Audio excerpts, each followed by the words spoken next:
Don't I know you, sir? Don't believe so. I haven't been here in many years. Name's Silas Greaves. Silas Greaves? The bounty hunter? Used to be. Ah, what are you doing here in Abilene? Just passing through. Got a little business to take care of. Well, sir, it would be an honor if you would allow me to buy you a beer. Hell, son, it would be my honor to drink it. I'm Molly. Howdy. I'm Dwight. That's Jack and Steve. Ben's behind the bar. Oh, I bet you got some great stories. A couple. Any of them true? Jack, be nice. A few. What about your shootout with Henry Plummer's gang in Bannock, Montana? Is that where you started as a bounty hunter? That's what it says in this here dime novel. Don't believe everything you read in them dime novels, boy. First man I hunted was back when I was riding with Billy the Kid. You knew Billy the Kid? Damn right. That scrawny son of a bitch had no fear. Wouldn't back down for nobody. I heard he collected the 10 stars off any crooked lawmen who crossed him. It was a war, boy. The Lincoln County War. And Billy promised his regulators would take the life of every bastard who helped bushwhack John Tunstall. Kid had a big chip on his shoulder and a hair-trigger temper. Made him dangerous as hell.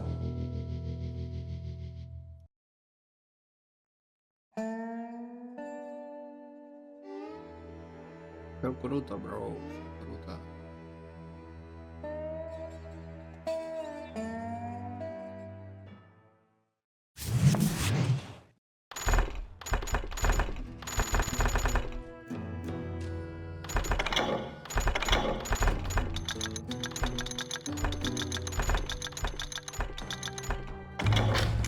It was about 30 years ago. Billy was hiding out in an abandoned farm near Stinking Springs. I threw in with the kid because the man I had sworn vengeance on was riding with Billy's enemies.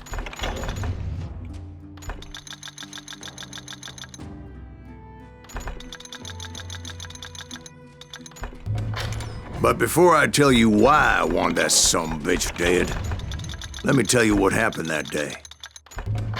I was heading back to the hideout when suddenly I had this funny feeling. Funny, haha? No, Steve. The other kind of funny.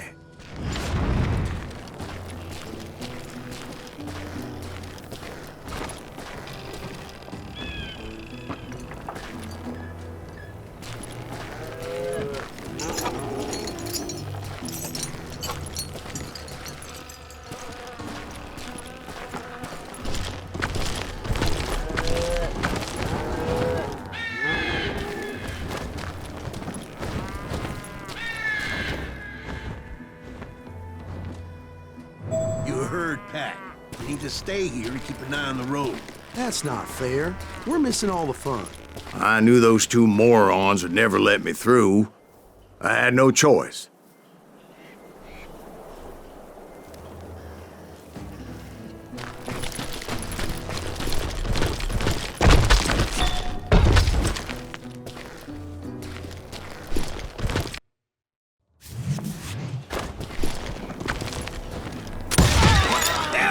Shoot that sumbitch!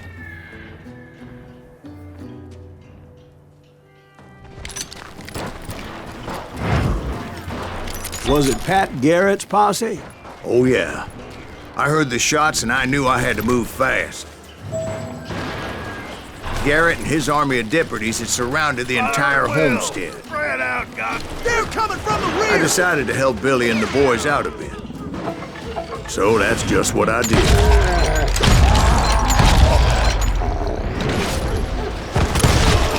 As the governor of New Mexico was paying for the kid's apprehension, Garrett was able to hire every gun hand in Lincoln County.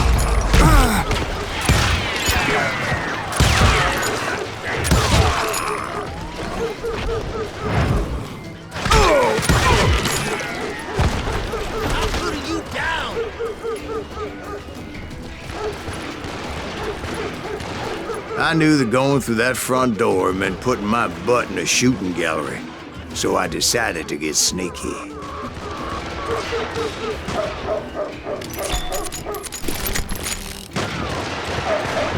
out! He's one of them! God damn it, he's right behind us!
Where the hell's Garrett?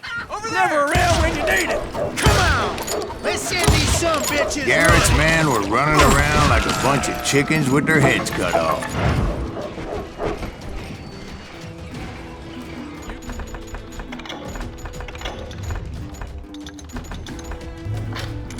Run! Let's do this! Still, one of them reached the water tower. Not a bad idea. It would be a turkey shoot from up there. You see that?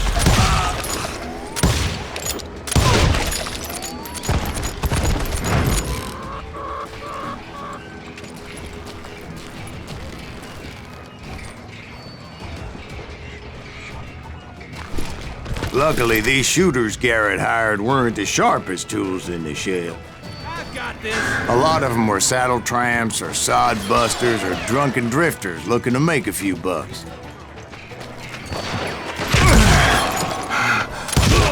Okay.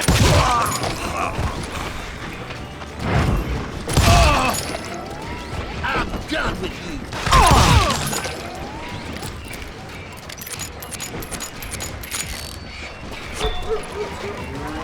Then, I heard a friendly voice yelling at me from the window. Back door! We'll cover you! Watch your flank! Truth be told, things weren't much better behind the house.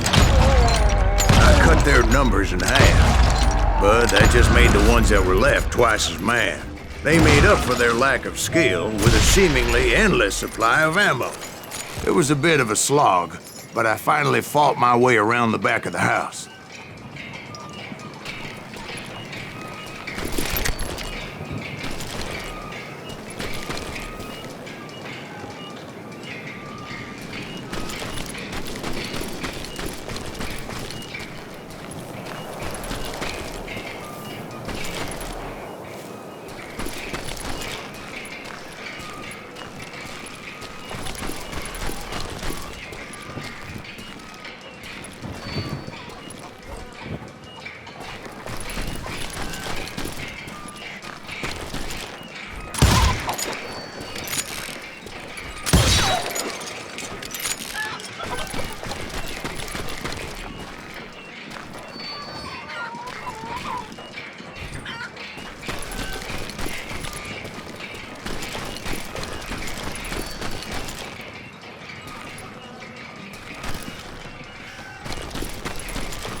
And like that, You I was all be inside. dead, you bastards! None the worse for wear.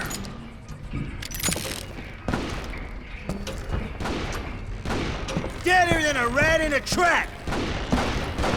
You think I passed Dirty Dave, How about that? and upstairs Huh? I You found like that? Billy and Charlie Bowdry.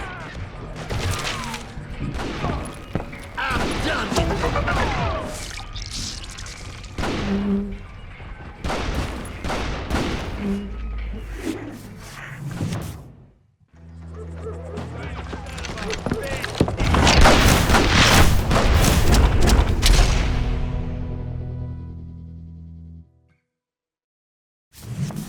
Billy looked at me and said, "About time, amigo! Grab a gun and get to the window." Wait, so you were friends with Billy the Kid? Yeah, sort of. Anyway, we were surrounded by dozens of deputized shooters who wanted to do us harm.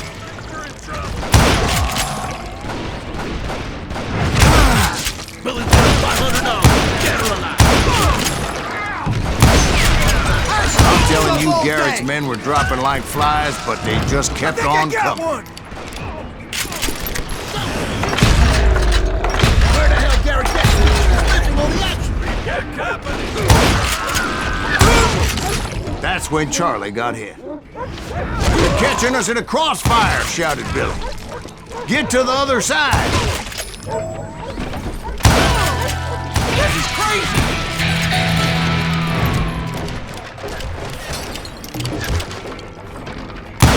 Take us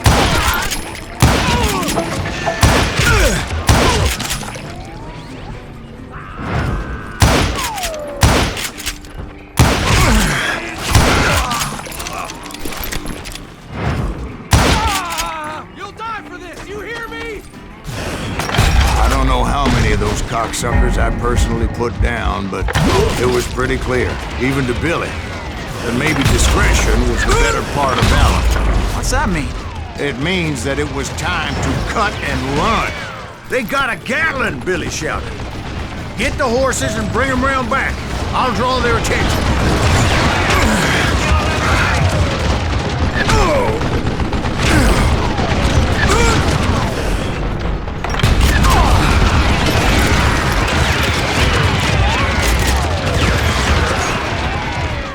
I said that it was time to cut and run. He directed that order at me, and I thought, why the hell do I have to do it?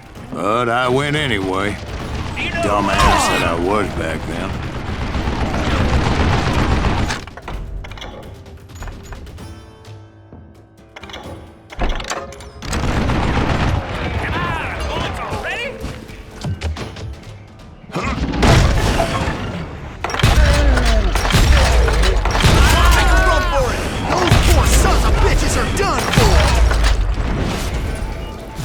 Many would have fled in my place.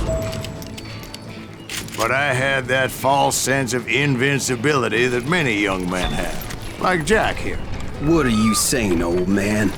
Jack, he's just joshing with you now. Yeah, he better be. Mr. Greaves, please continue. Please, call me Silas, ma'am. Now, where was I? You were heading for the barn.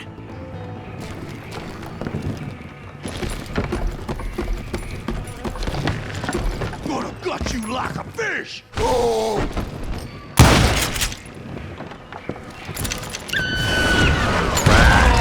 Making my way past a passel of fallen foes.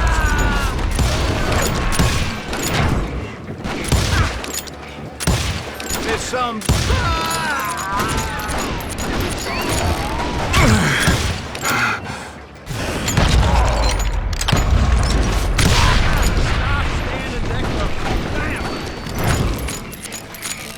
Sounds like Garrett hired a whole regiment of hired guns.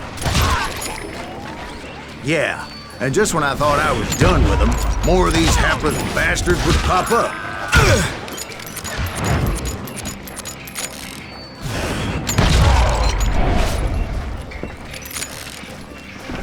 Finally, I had the stables within my reach.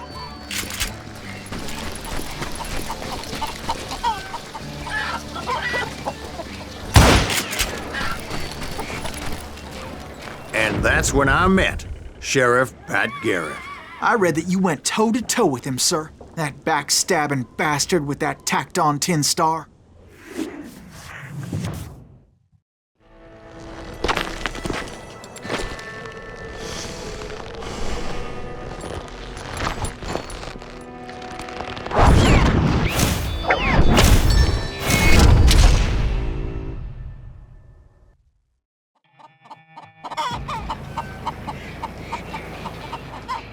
You challenged him to a showdown. You read that in a dime novel? It said he showed no fear as he took your measure with eyes like a rattlesnake.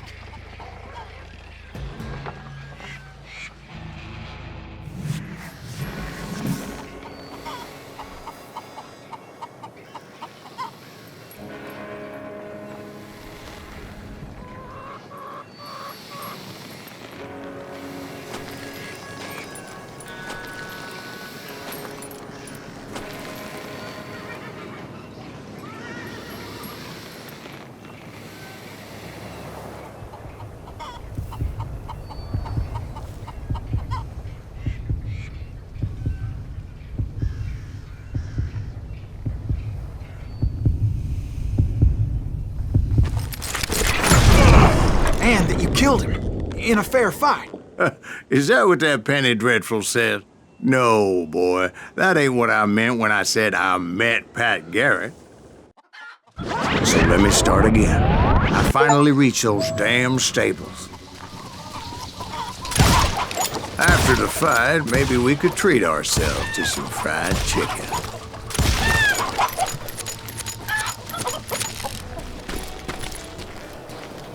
Stepped inside, and last thing I heard was Garrett's voice.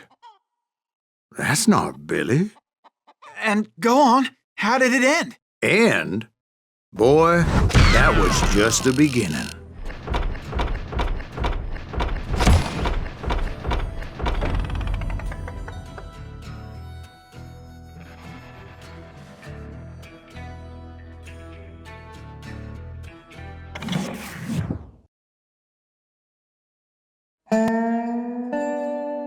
So what happened? Did Garrett arrest you? Yeah, after I came to, the bastard had clocked me with his Colt.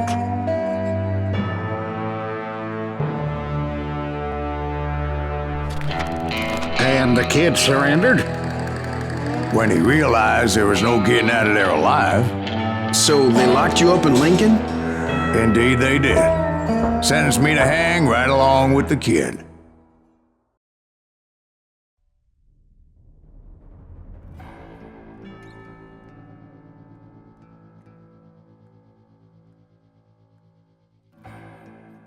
It's important to know that I was only riding with Billy so I could find the bastard I was after.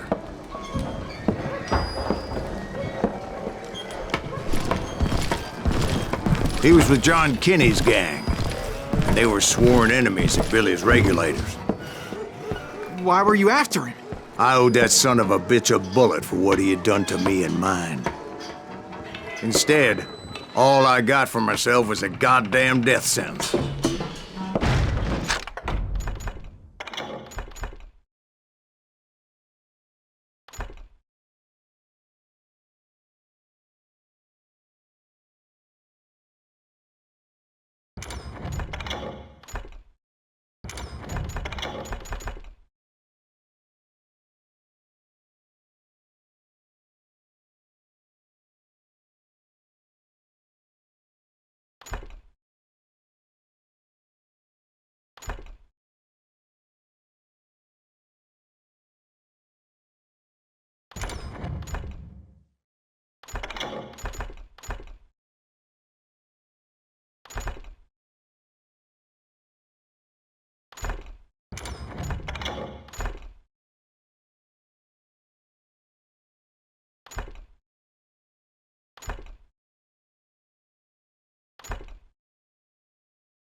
Luckily, it was right around then that I heard Billy make his move.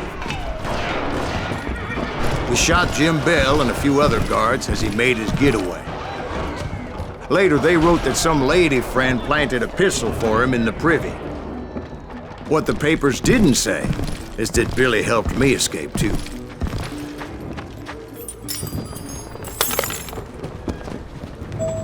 My first order of business was finding a firearm.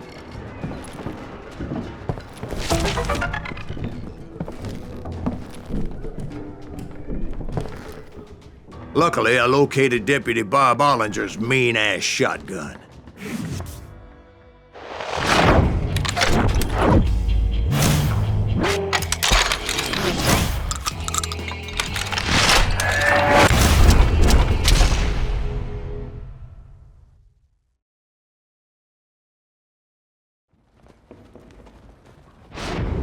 I saw Billy through the window, and he yelled that I should take to the rooftops to make my escape.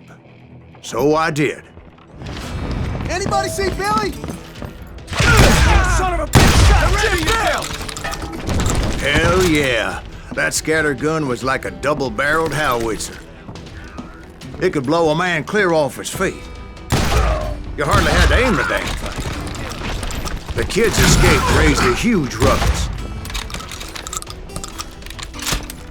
Guards were everywhere looking for him. Can't let the kid get away! Oh my God!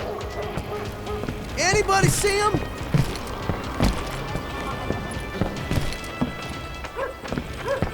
That's right!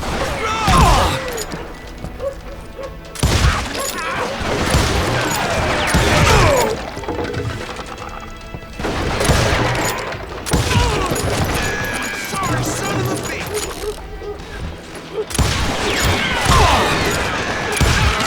Dead man!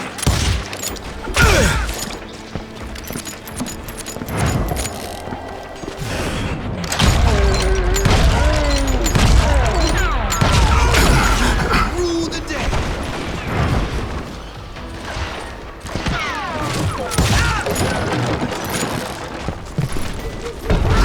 I had to jump from roof to roof like a damn alley cat. I followed the planks where I could, but some of that wood was slippery as hell. The whole town was up in arms. And suddenly, I was a fugitive. How the hell did the kid escape? Garrett's gonna kick our ass! Can't have gotten far! Gotta be around here somewhere. Ah!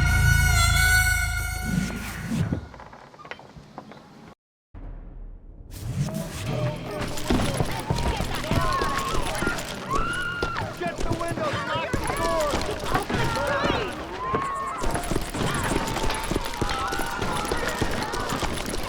So that bastard you were after, what did he do? He did me and my family a grievous harm. But I knew if I was ever gonna find him, I would need to get my ever-loving ass out of there. I tried to be stealthy and sneak my way past. This town doesn't have a moment's peace.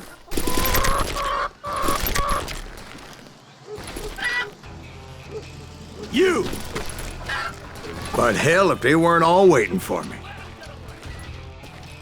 Apparently, some of them thought I was Billy. You hooligans can go to hell.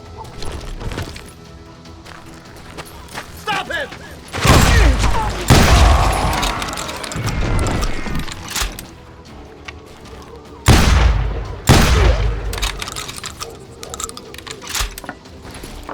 I'm ending you!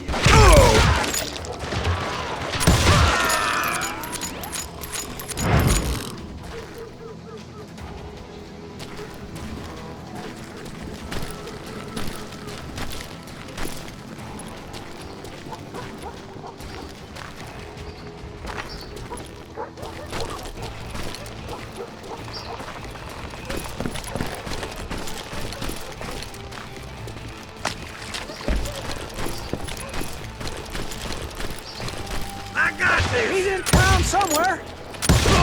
See, me and the kid shared a certain similarity in build and color. I was just glad I had Deputy Bob's mean-ass shotgun. You're really pissing me off.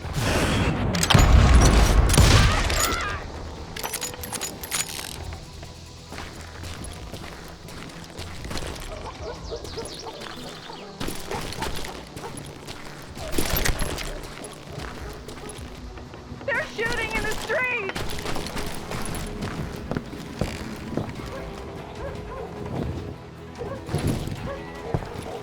Leave him to me! Get your headstone! So much lead was whizzing by my head, it was like everyone in Lincoln wanted to put me in the ground. I knew I needed to find a horse. Though I never did have a great fondness for those four-legged grass-eaters. Smelly, sweaty, ungrateful beasts. We prize them too high, if you ask me.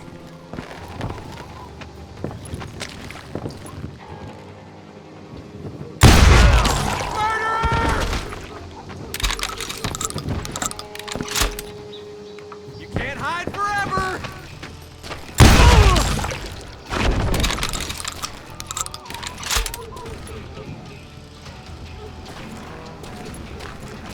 I'll flank him! Give it up!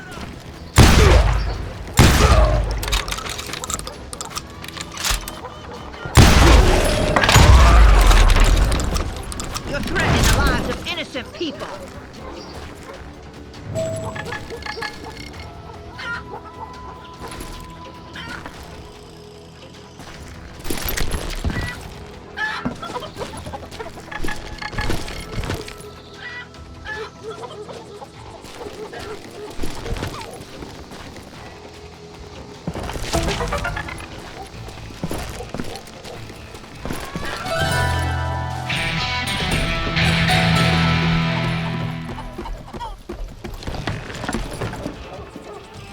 Damn town's going to hell in a handbasket.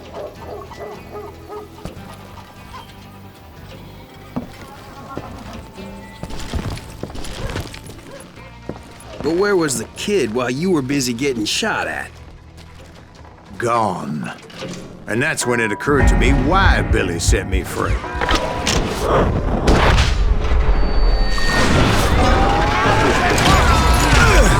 For decency?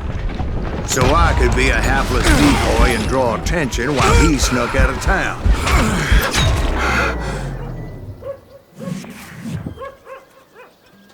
Bullets are useless against me. There he is!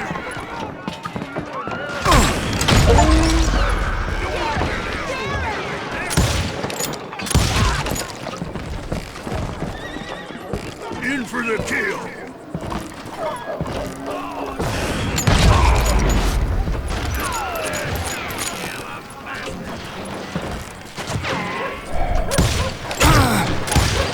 Damn, he's hard to hit!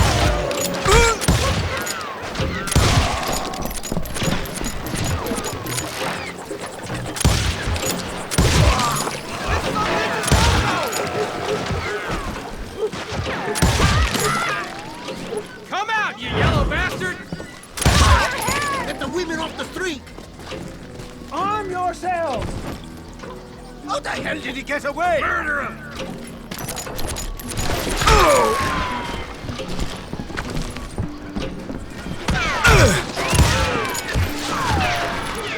Send him to hell!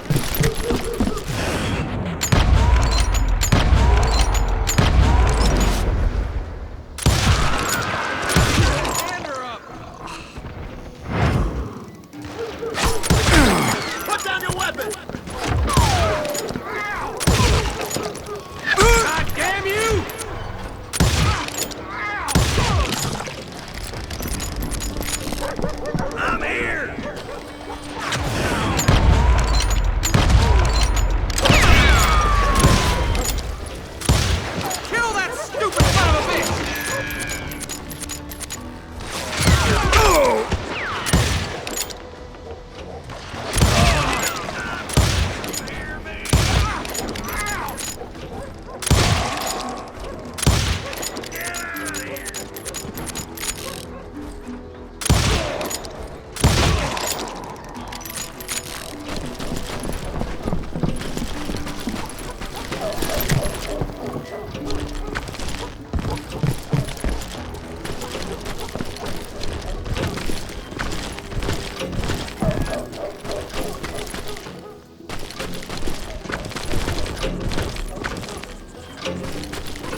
here.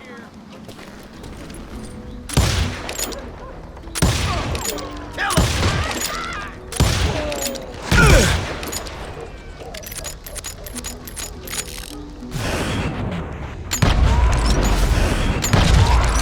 Now you're really pissing me off.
Finally, I found what I was looking for.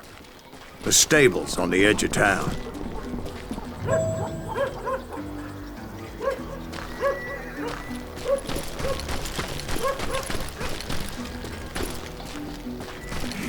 I guess Billy saved your ass, taking out Bob Ollinger the way he did. Billy didn't kill Bob. Well, sure he did. He dispatched him right after he shot Deputy Bell. No, sir. Because Bob came right up behind me, angry as hell that Billy had lit out. "Hello, Bob," I said. "I think you better let me go." And he says, "I don't think so, boy. Not with my shotgun." So we stood there in the middle of the street, eyeball to eyeball. He intended to kill me, and I knew I had no choice but to defend myself.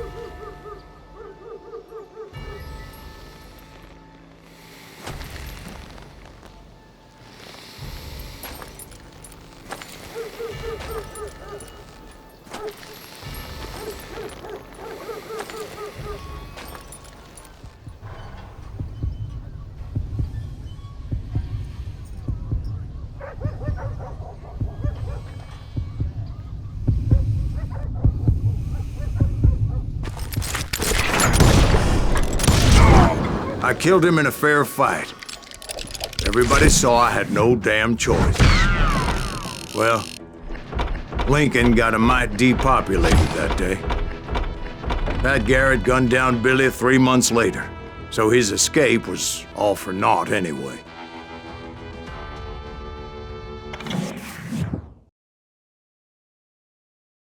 So where'd you go after Lincoln? Mexico. Until I realized nobody was looking for me. I ended up taking a job at the Rurales. The Mexican Rurales? I was hired to help them track down the cowboys. The most vicious outlaw gang in Cochise County? Curly Bill Brocious? Johnny Ringo? Led by old man Clanton himself. They must have paid you a pretty penny to take them hombres on. Not really. But truth be told, I had my own reasons for going after those boys.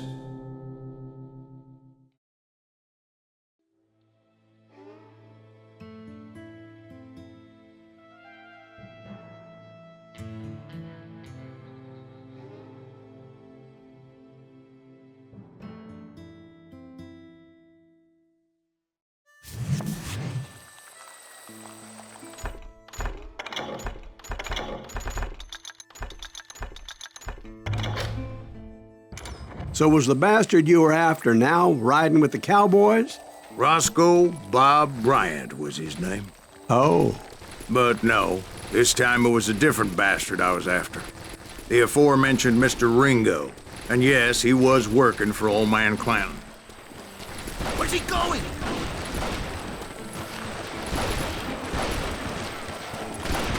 I came upon them robbing a stagecoach, which wasn't surprising, being they were such murderous thieves and bastards. The bandits wore red scarves, so I knew they worked for the old man. Over there! I did my best to help those poor passengers.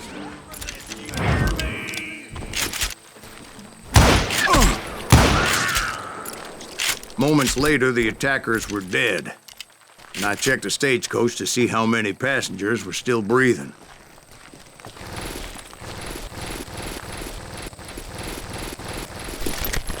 None. It was then I wondered if the rocks weren't hiding more bandits. Was that all of them? Or did I just hit the rear guard? I quickly got my answer. They attacked from on high like Apaches often did.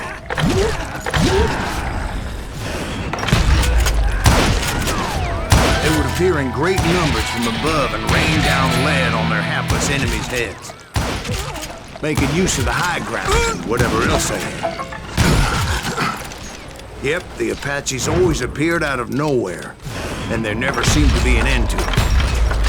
Hold on, were you attacked by Apaches? What happened to the cowboys? Did I say they were Apaches? I said Clanton's cowboys attacked me Apache style. I was in a pitched battle, but I was holding my own against an overwhelming enemy force.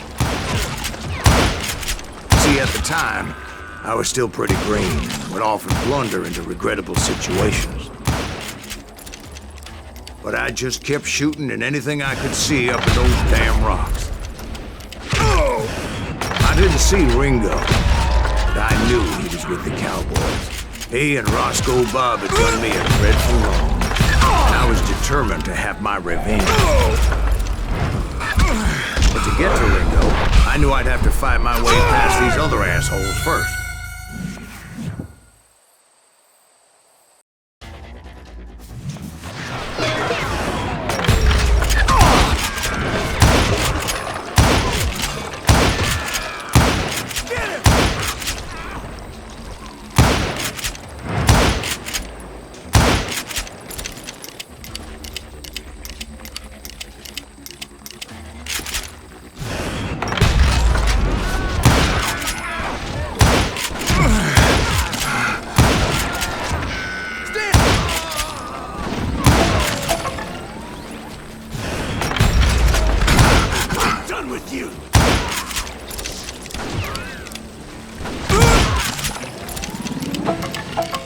Unfortunately, I was running out of ammo. Another perfect example of my relative inexperience as a hunter of men. I immediately knew that a tactical retreat was called for, as my vengeful fury was much less impressive without the bullets to back it up. Shoot them!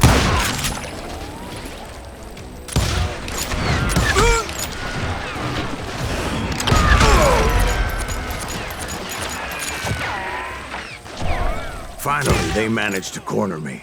Trapped as I was, the odds of my survival seemed pretty slim.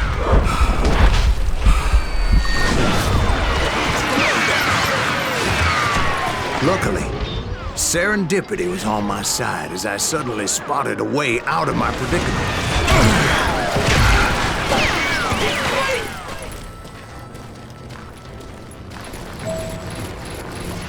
I ran ahead as if the devil himself was after me. Bullets were whizzing by my ears, but I wasn't about to roll over and die.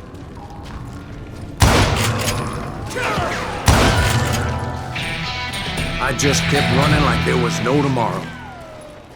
Because there wouldn't be if Clanton and his men caught up with me. As I was scurrying around those caves, I thought, what was I thinking? Going up against a gang like this.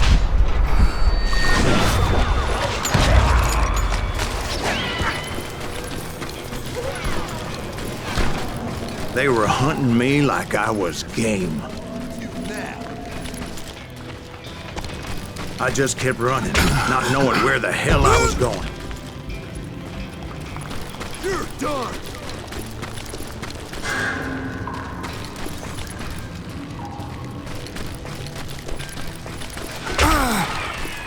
No one will ever find you here! And that's when something miraculous happened. Like manna from heaven, I found the desiccated remains of what looked like an Apache warrior. The old weapon next to him supplied me with some much-needed ammunition.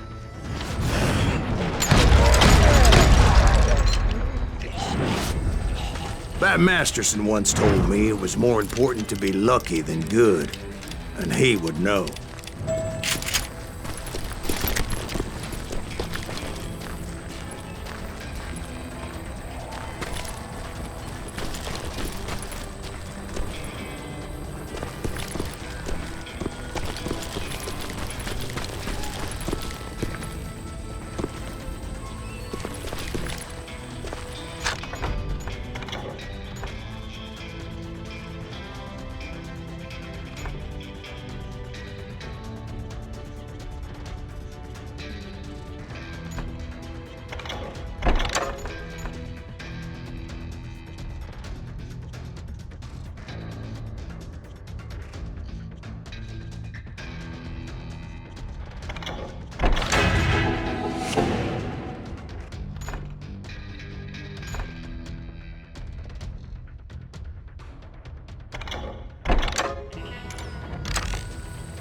And imagine my surprise when I found a fistful of dynamite to go along with that ammo.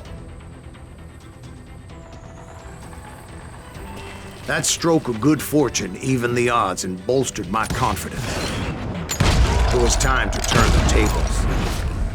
Time for the prey to become the predator. Time for the hunted to become the hunter. Time. All right, Jesus, we get it.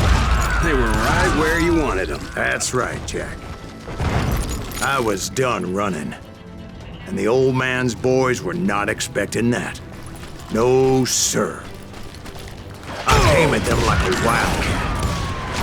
My fury knew no bounds. I hate fucking running! Oh, he's hurt!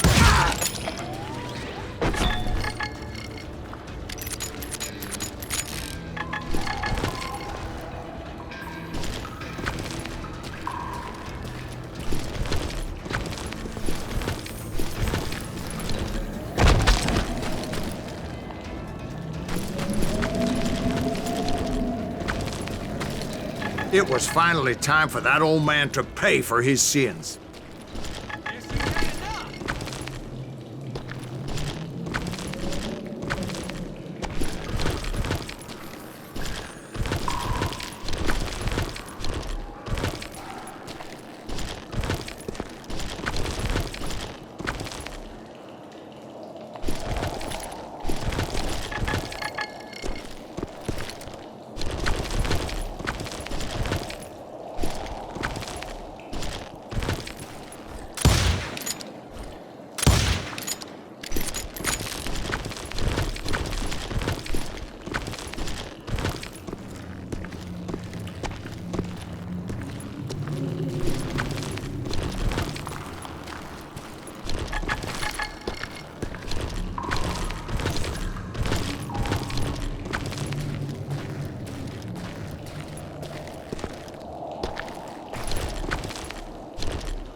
I yelled out at the top of my lungs, "Clanton, I'm coming for you!"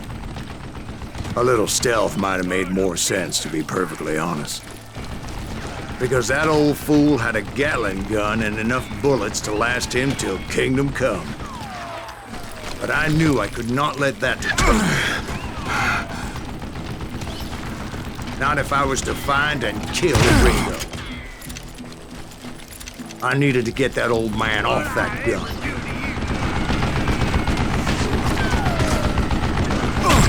Damn contraption, damn to death!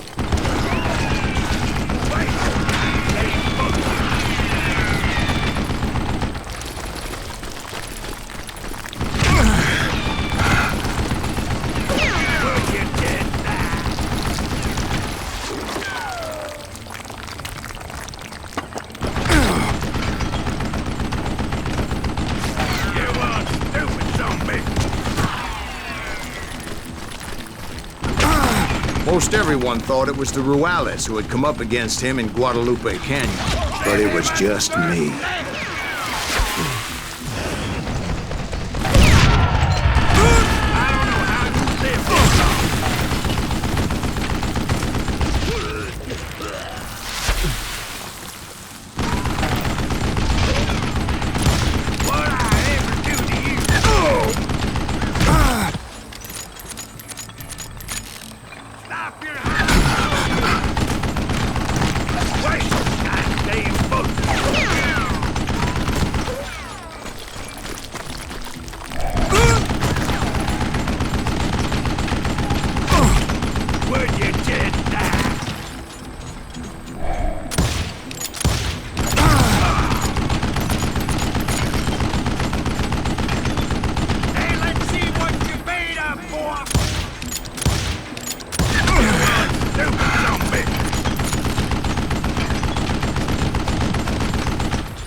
Reload again?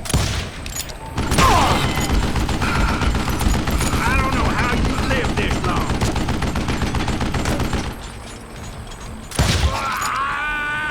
Apparently, one of the cowboys made it out of there alive and told Ike and Billy Clanton that it wasn't a Mexican who took their father's life that day.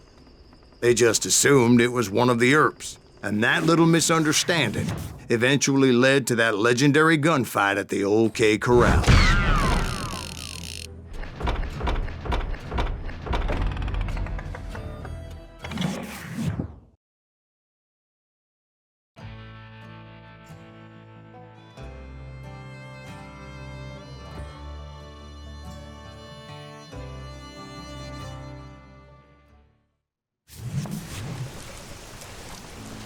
A few weeks after that dust-up at the OK Corral, I was still after Johnny Ringo.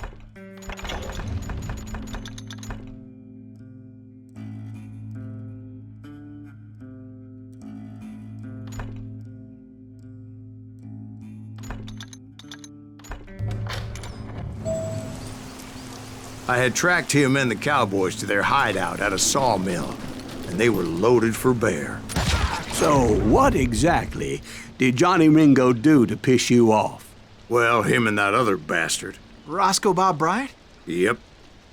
They both deserve to die, and I promise I'll tell you why. But first I need to tell you about the cowboys' new boss, Curly Bill Brocious. Herb's coming! Get ready, boys.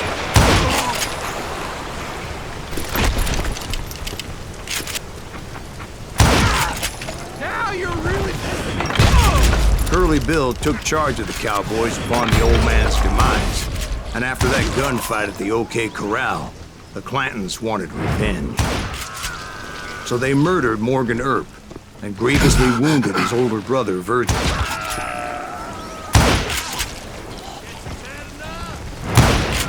Wyatt and Doc went on what became known as the Vendetta Ride, hunting those outlaws down. So when I showed up, that's who they thought I was.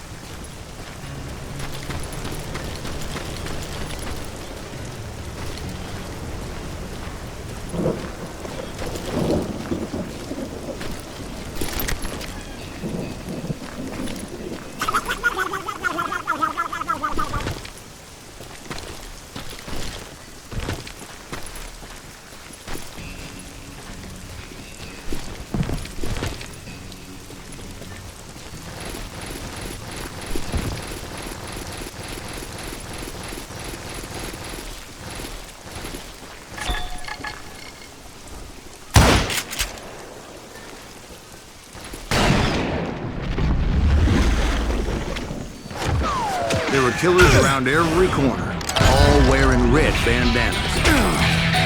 That's how the cowboys identified each other. And I was beginning to wish I had one myself.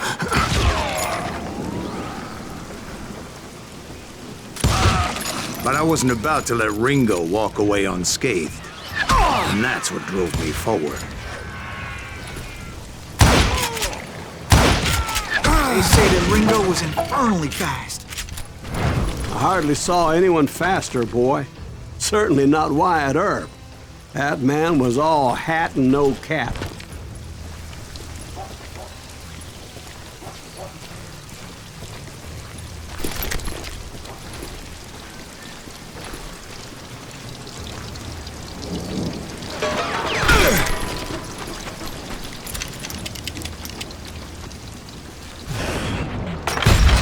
Earp wasn't much of a match for him, but Doc Holliday might have taken him. That lunger should have kept his nose out of it. They never charged anyone for the murder of Morgan Earp. But everybody knew that Curly shot him in the back. That was common knowledge. Yeah, maybe so. But Ringo had nothing to do with it. He was just being loyal to a friend. Is that what you call it? Being loyal? Well, to get to that loyal friend, I had to pass by some buzzsaws as big as a man.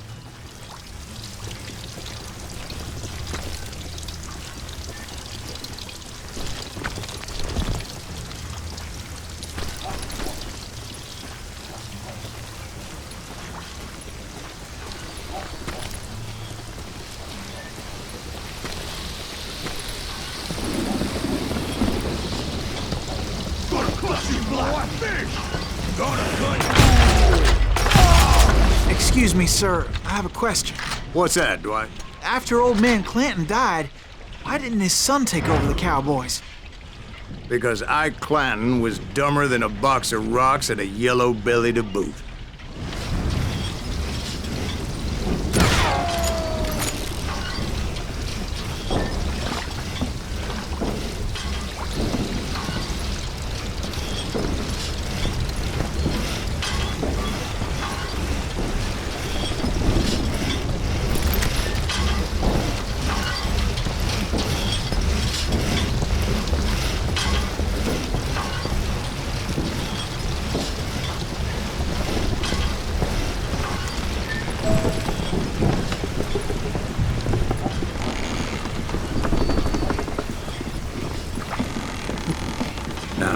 Where was I?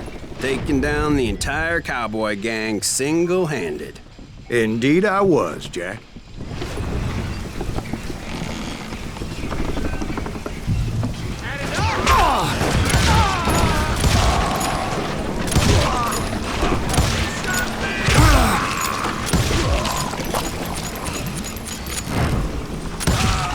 Though it wasn't easy, as those boys had good cover.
There were carts everywhere, piles of lumber, and God knows what else for people to hide behind. That really was one hell of a sawmill. Quite an impressive operation.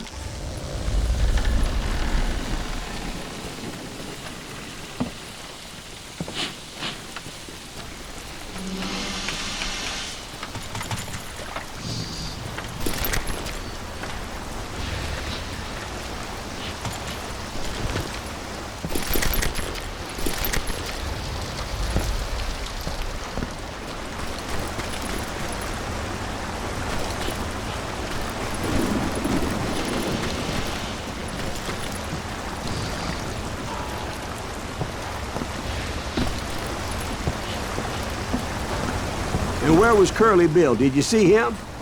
I'm about to get to that, Ben. Patience. I'm painting a picture here. There was this beautiful waterfall and a crystal clear stream that led to a verdant valley that was truly... Consider your picture painted. What happened next? Well, finally the bastards that were still alive made a last stand.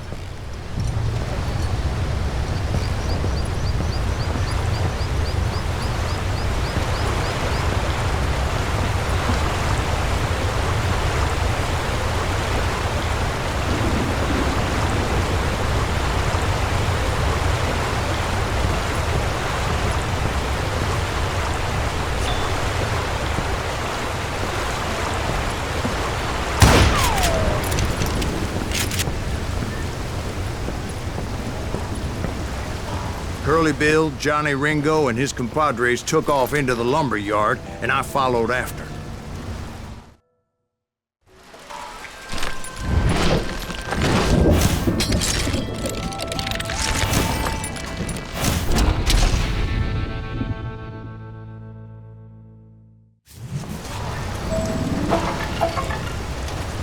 Are you saying they ran?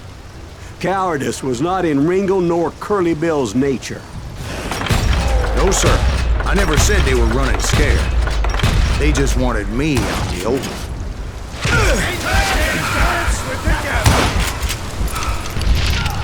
You're working for Wyatt Earp.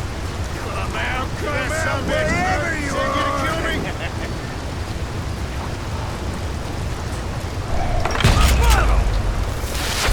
Shit!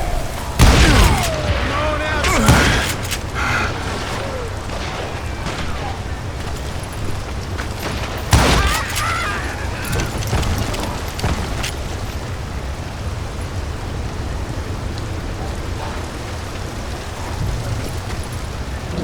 Hiding like a scared little puppy.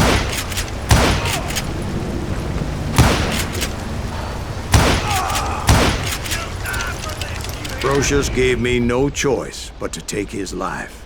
But Ringo was nowhere to be found. I knew you didn't kill Ringo, because he was found dead in a different location altogether. To this day, his killer is still unknown. Indeed. Took me a few months before I finally tracked his ass to West Turkey Creek Canyon.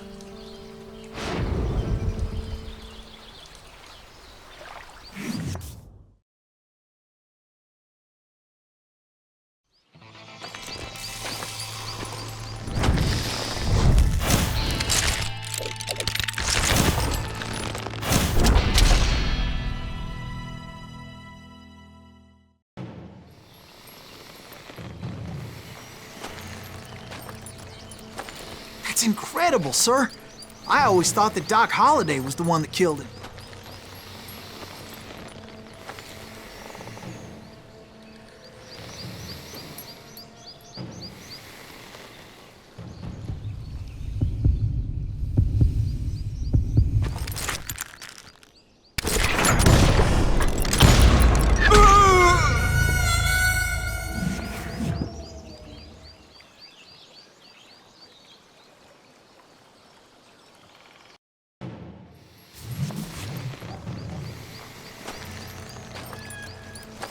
That's incredible, sir.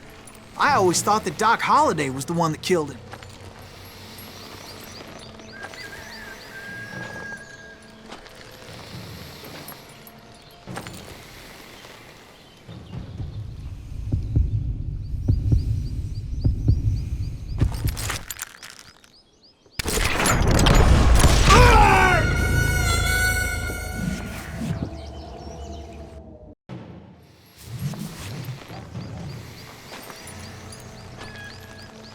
That's incredible, sir. I always thought that Doc Holliday was the one that killed him.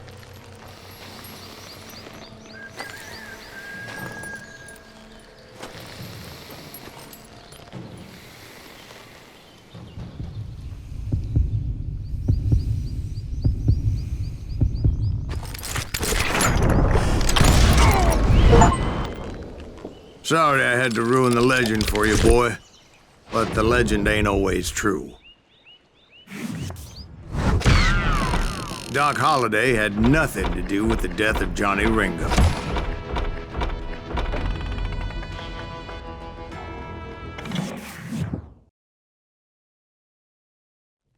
I was paid a healthy bounty for Ringo and Curly Bill, and realized there was real money to be made. That's why I went after Henry Plummer.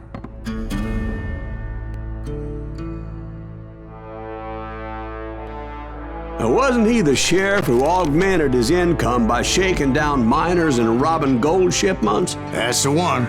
Oh, yeah, I remember him. He ran that gang of thieving outlaws called the Innocents. So it's true that you went toe-to-toe with him? Indeed I did, son. Indeed I did.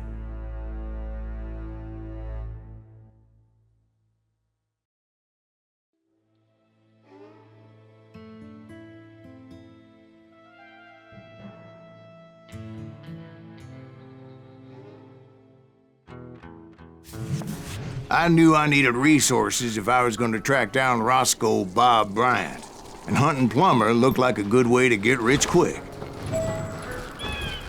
As the local vigilantes exposed him as the leader of the bandits, and put a generous price on his head. Plummer rallied his gang to plunder one last gold mine before making their escape, and that's where I thought I'd find him.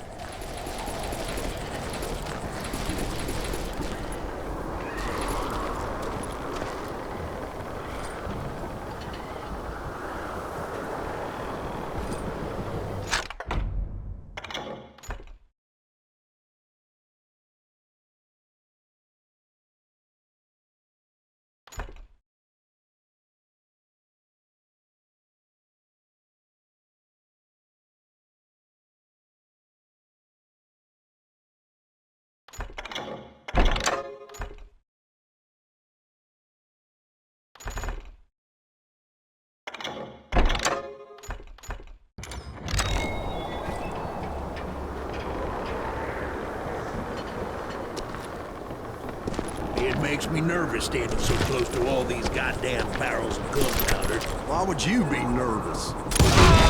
As my late father pointed out to me more than once, God made men. Samuel Colt made them equal. You must be about out of bullets.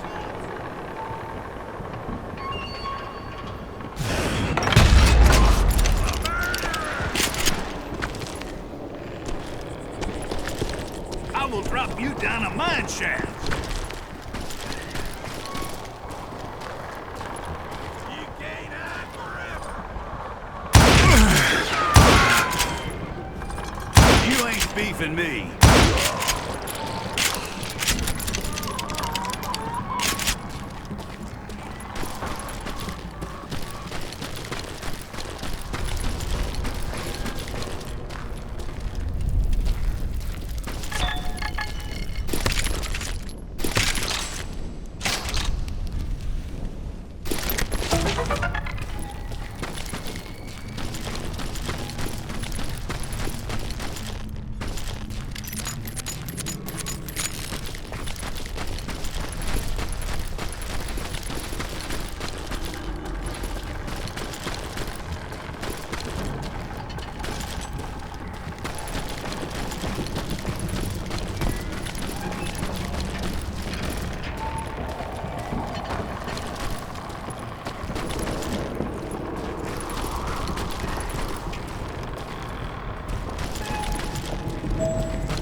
I knew that dynamite wasn't mine, so I decided the polite thing would be to return it.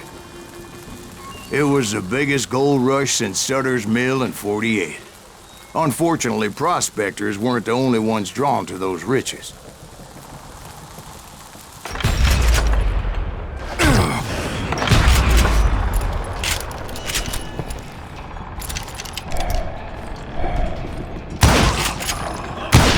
There were thieves, killers, robbing travelers, and hijacking gold shipments. Like those that ran with Plummer. Some were just regular folks I knew from town, drawn by greed and easy pickings. Charlie Crow, blacksmith. James, who worked in the stable. Sam and Jeremiah Barber, the butcher's sons. Ordinary citizens who lived a double life. Stealing and thieving and murdering their neighbors. Of course, the rest were veterans of the Civil War. Stone-cold killers trained on the bloody fields of Shiloh and Antietam. Plummer had a lot of men on his payroll. A hell of a lot. That son of a bitch pretended to protect the public with one hand while stealing them blind with the other. He set up a defensive perimeter which I had no idea how to breach.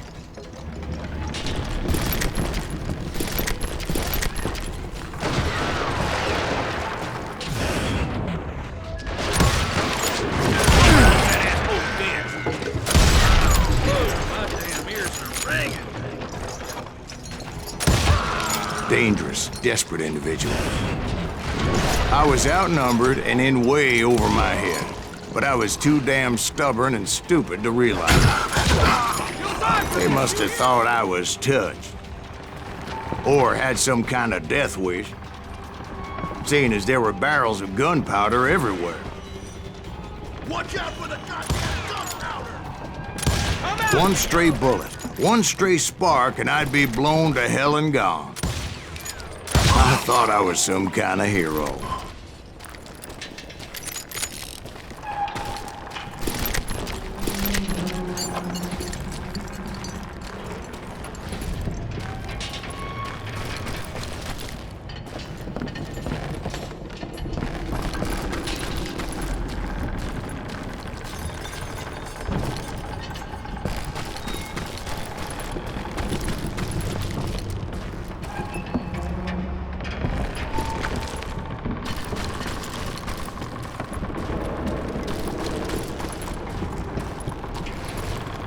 I finally made it past and headed on to meet my destiny.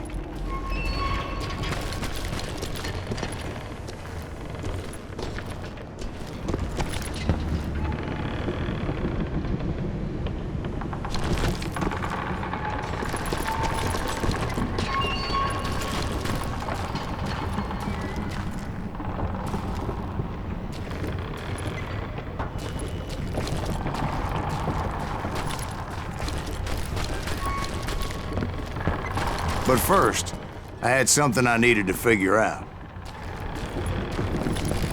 I had a few ideas on how to get into that mine, but once I made my decision, I knew there was no turning back. So my first thought was to enter the nearest mine portal. I saw an entrance. Made sense. It was the quickest way in, but that also made it more dangerous, as there would undoubtedly be enemy pickets posted along the way. What are you, yelling? Do you know who we are?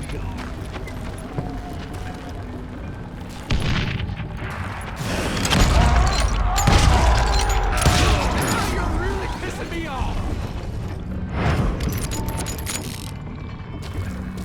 You can run, but you can't hide forever.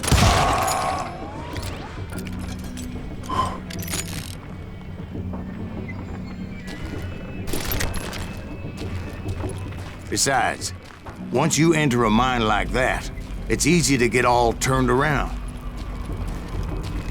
And that confusing maze of corridors wouldn't even be the worst of it. Some of those shafts could be as deep as hell. I'm ending you!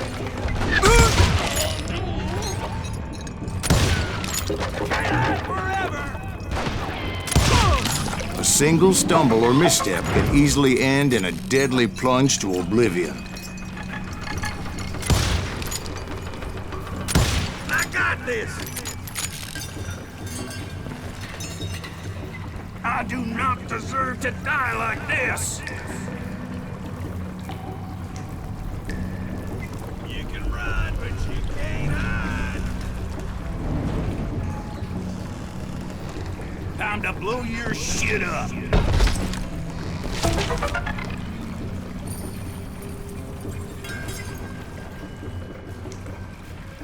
I will drop you down a mine shaft.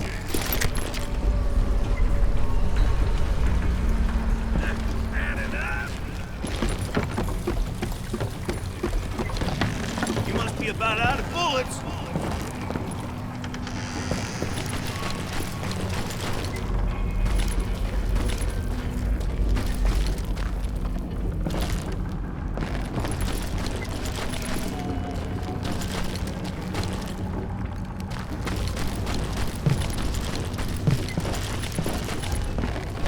You ain't beefing me.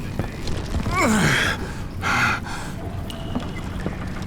yourself, coward.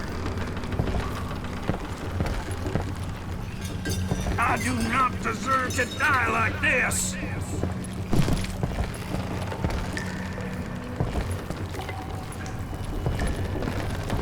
Time to blow your shit up. Quick reflexes often make up for a lack of common sense. Luckily, I was never one to be easily bushwhacked. I would just need to be careful not to blow myself to kingdom come.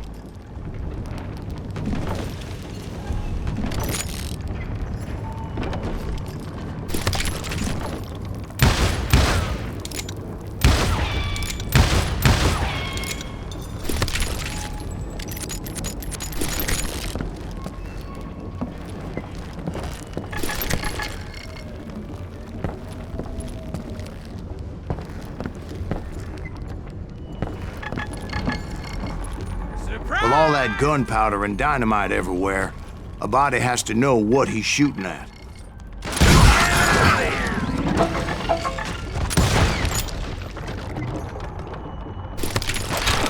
Time to die!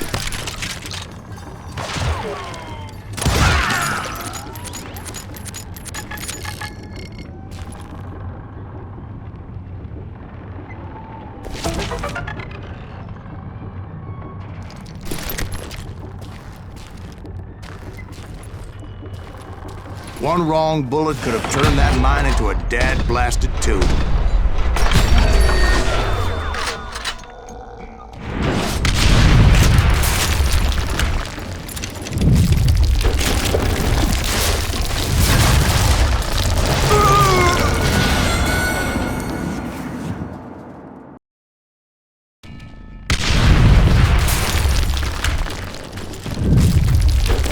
I freely admit that my plan of attack was not just moronic, but clearly insane.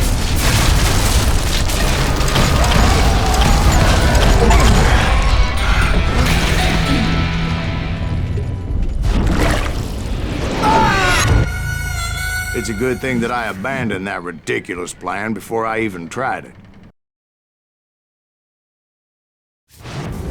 Instead, I spotted a ladder, a way into the mine from the opposite side.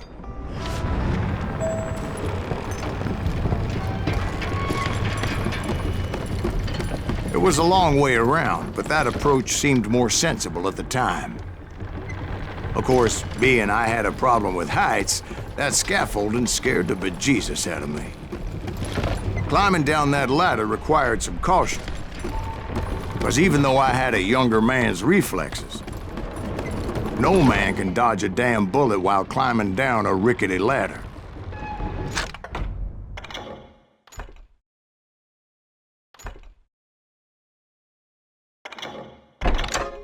I needed to make a leap of faith, which ain't easy when you're suspended between heaven and hell.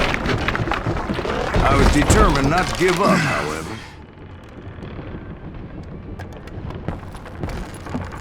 That Sheriff Plummer seemed quite the despicable character. When the vigilantes discovered what the sheriff was up to, people were outraged. That 10,000 they put on his head would go a long way to helping me find old Bob. And I had made it my mission to settle that score come hell or high water. Come on out, you yellow bastard!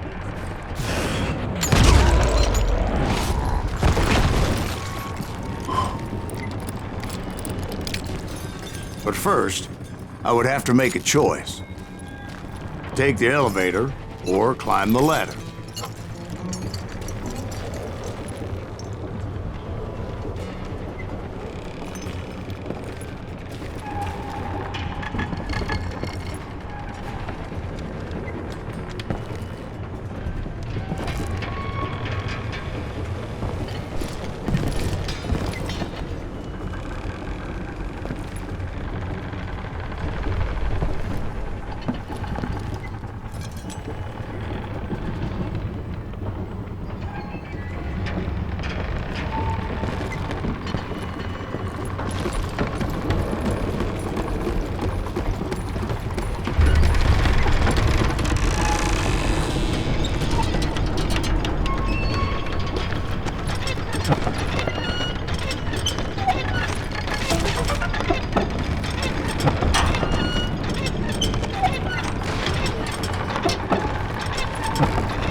Show yourself, coward! I will drop you down a mine.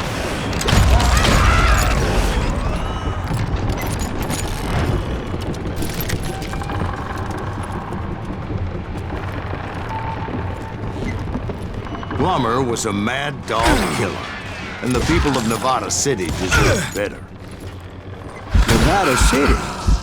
Well, I thought Plummer met his maker in Bannock, Montana. Right, well, he was the sheriff of both places at one time or another, but that's neither here nor there. The point was, taking him down would save a lot of lives, including my own.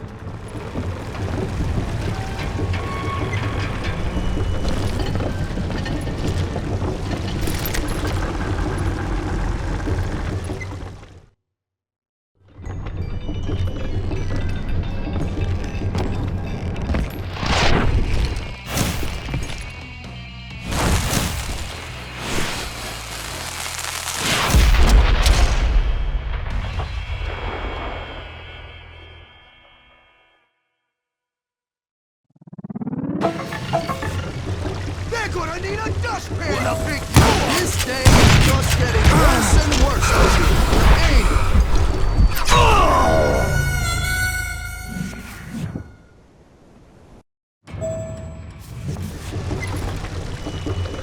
They're gonna bury you in a million Henry Plummer was clearly unhinged, and I could see right away that this was gonna take some doing. I got a lot more dynamite than you! Lucky shot! Gonna blow you into next week, boy! So on! No blood money for you today!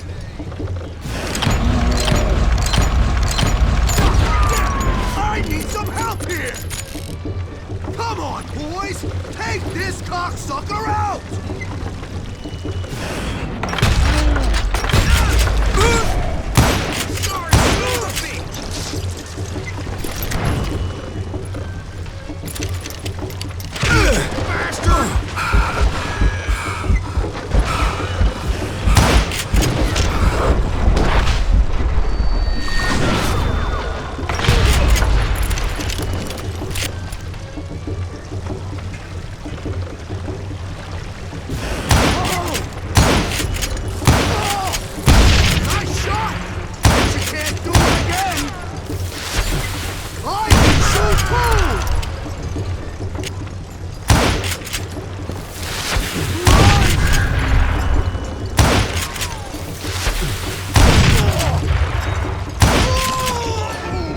So that's how Henry Plummer died.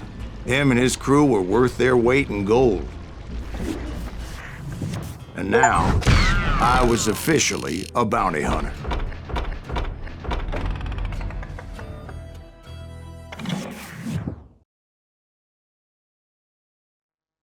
So, did you finally go after that Bob feller? Well, I heard word he was in Kansas with John Wesley Hardin. So that's where I went. Where in Kansas? Abilene. Why do you ask, Ben? No reason. Was Hardin as fast as Ringo? Ringo was fast, but John Wesley was as fast as the devil himself.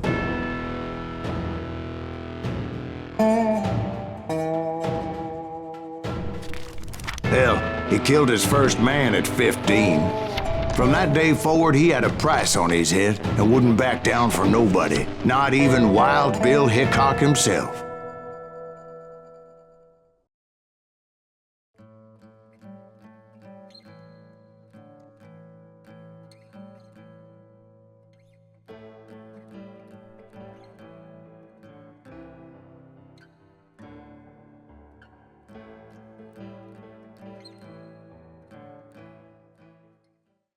I dodged death many a time, and that night in Abilene was no different.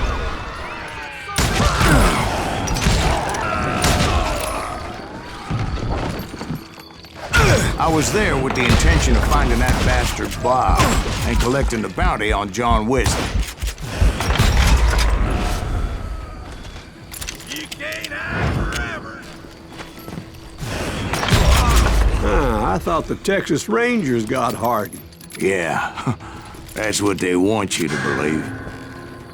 It was cold and a witch's tit and a brass bra that night as I fought my way past his loyal compadres.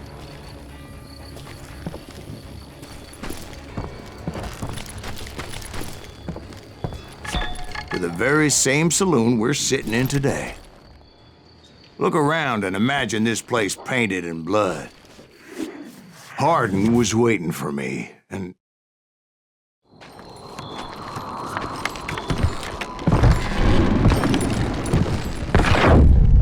Wait, I'm jumping the gun here. Let me back up and give you some background on this sumbitch. He deserves that much. Don't you think so, Ben? John Wesley Hardin was a killer. By the end, he confessed to taking the lives of 42 men. Fathers and husbands, brothers and sons, men with families who cared about them. He was a bona fide folk hero by then, and had amassed a gang of armed miscreants and other assorted thugs. He and his men set up camp outside of town, and I was hoping Bob was among them. God damn it! Shoot that son of a bitch! They didn't ask why I was there. They knew. As most of them were wanted as well. I figured Hardin was here somewhere, but to get to him, I'd have to get past his gun hands. I had to spill a lot of blood to find out Hardin wasn't in that camp. He was carousing in town with his closest friends. Hardin's boys apparently didn't want me to reach the Bull's Head. Some were hightailing it into town to inform their jefe of my unwelcome presence. Someone's coming for him! Stop that, bitch! Let the boys know we got another I wondered if Bob was among them.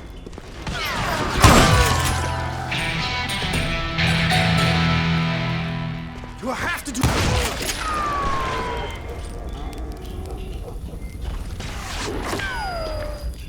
You can't hide from me!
And I steeled myself for the fight ahead. For as good as I was, deep down I wondered if John Wesley wasn't just a little bit better.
Before I could test my mettle against Hardin, however, I would first need to dispatch his cadre of hired killers.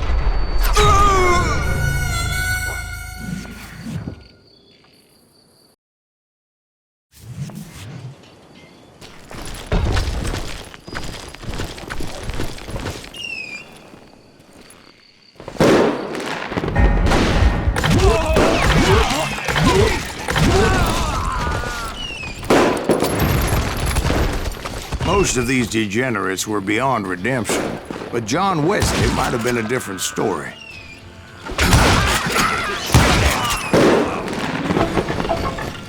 I didn't learn until later that that night was in fact his birthday celebration. Shoot him! Shoot him!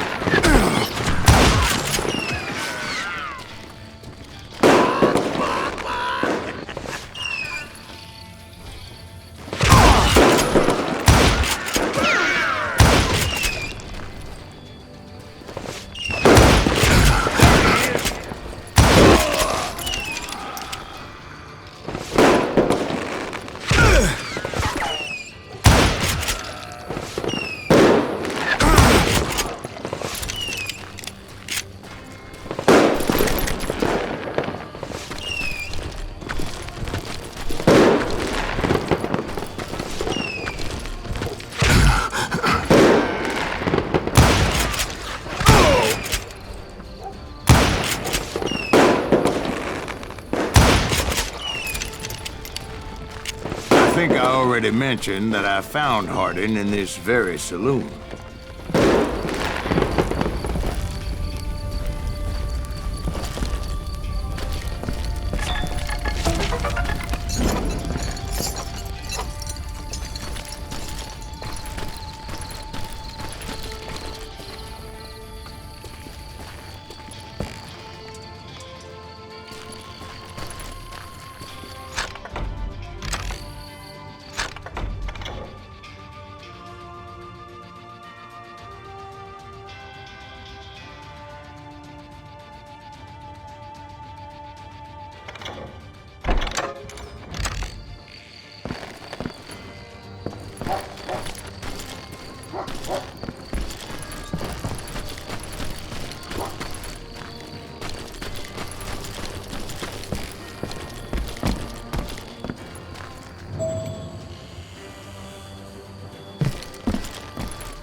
bitch!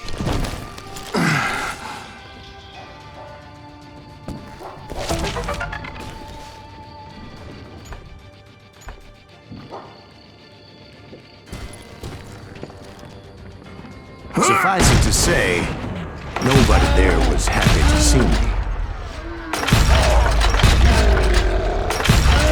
In fact, I felt a certain hostility. Get out of here!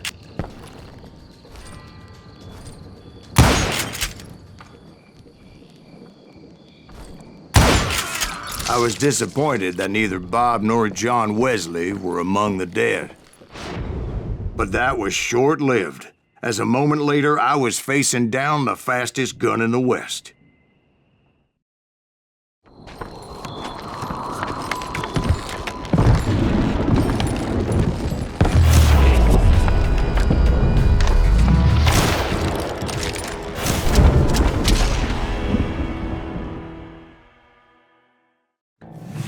I felt a bolt of adrenaline, or maybe that was fear. He was well known for his tricks, and I knew I'd need my own if I was ever to defeat him.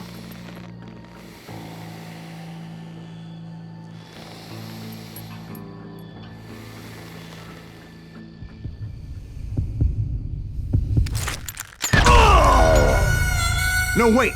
He didn't hit me then. I'm sure of it.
I felt a bolt of adrenaline, or maybe that was fear.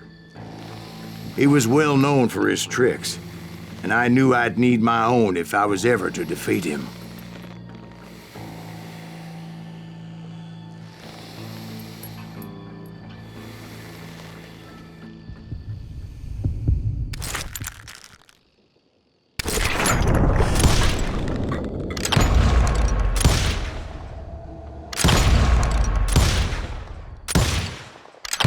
That man was faster than greased lightning.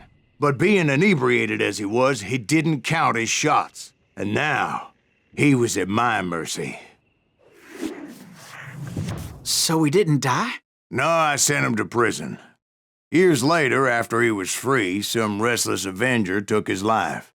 Shot him in the back in a saloon just like this one. Anybody up for another beer? Ben?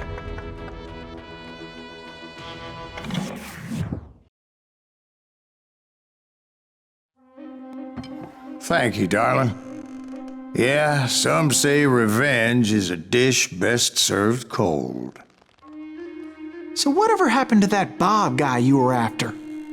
Personally, I'd like to hear some of your other adventures. Like, I don't know, did you ever go toe-to-toe with a red man?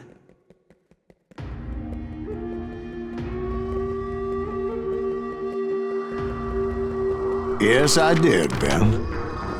I remember once I was after this renegade Apache, Grey Wolf. Strangely enough, revenge was also his primary motivation.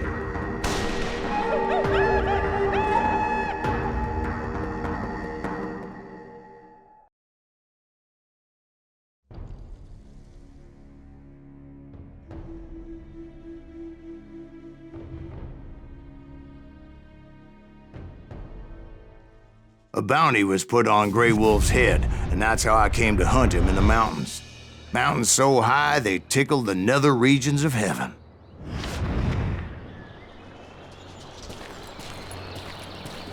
Grey Wolf was a Chiricahua Apache medicine man who had led a war party in revenge for a massacre against his people. The U.S. Army had attacked his tribe during his daughter's sacred sunrise ceremony, and the slaughter was unspeakable. I understood his anger, as there's nothing more traumatic than seeing those you love die in a cruel and painful death. Right from the beginning, I couldn't shake the feeling that Grey Wolf was watching my every move. He led a band of young Apache warriors who wanted retribution and were more than willing to die for him.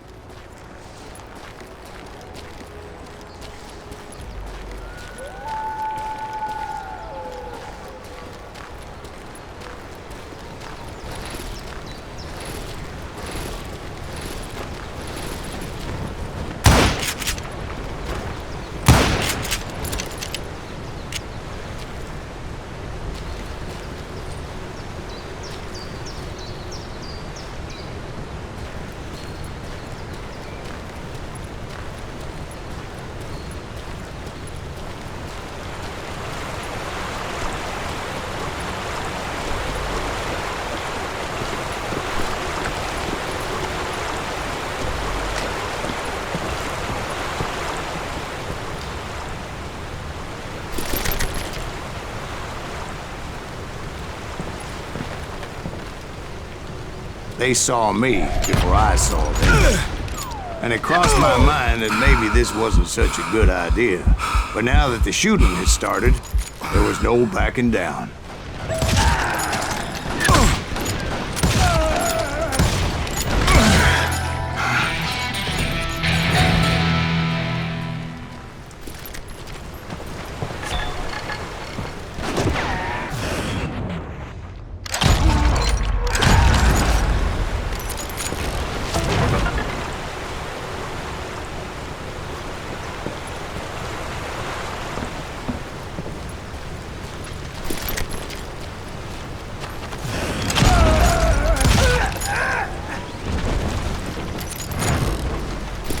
It was rugged country, the winter home of the Chiricahuas, and that's why they had retreated there.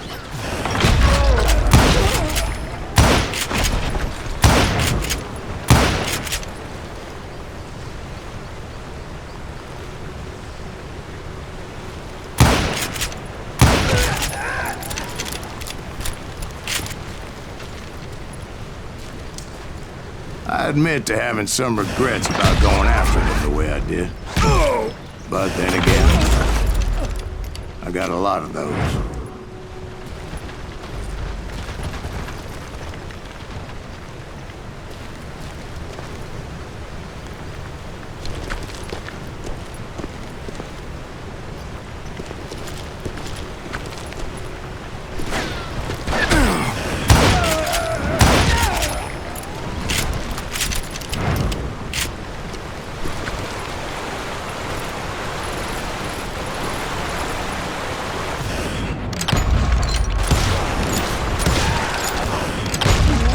find Grey Wolf? Not at that moment, but I did find the entrance to their hideout.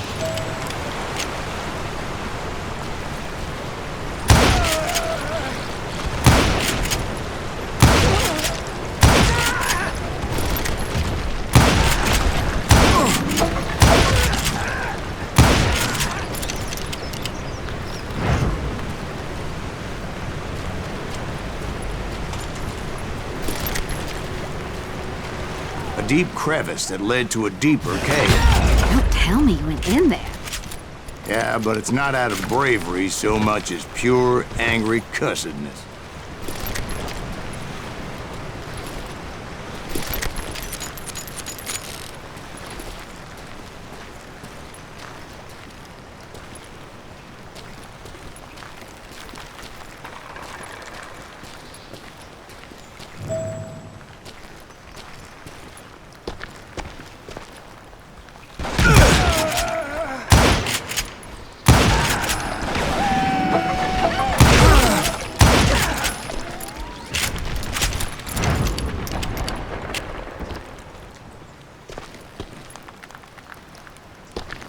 See, back then, I had a stubborn streak a mile wide, and I wasn't about to back down.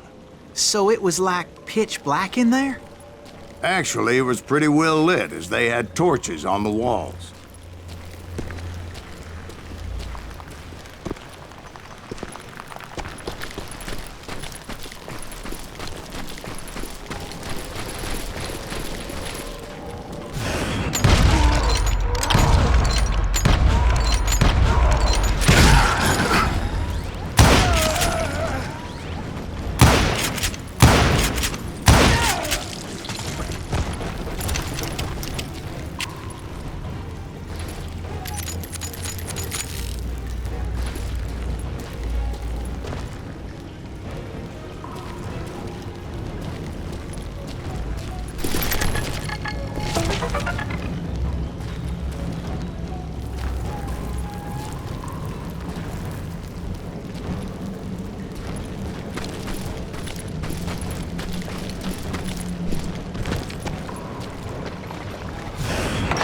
Was his cave?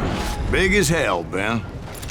Chiricahua had hid out there during the Indian Wars.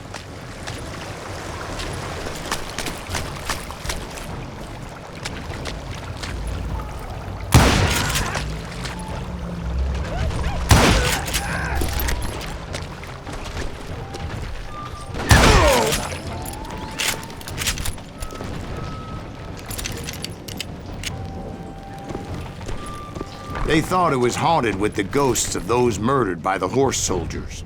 The cave was haunted with dead Indian ghosts?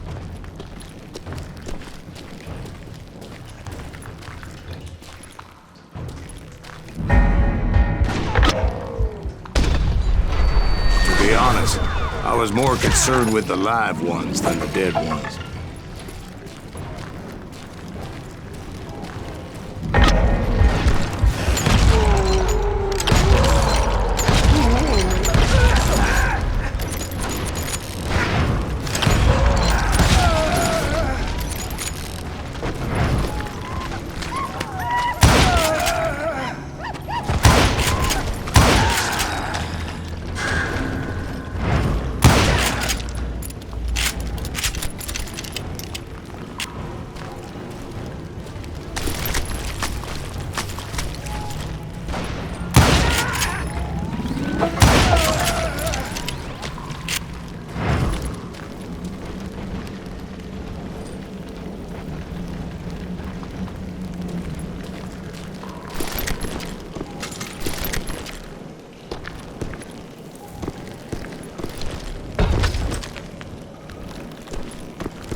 How come you know so much about engines? A few years back, I was married to 2 Mescalero women. At the same time?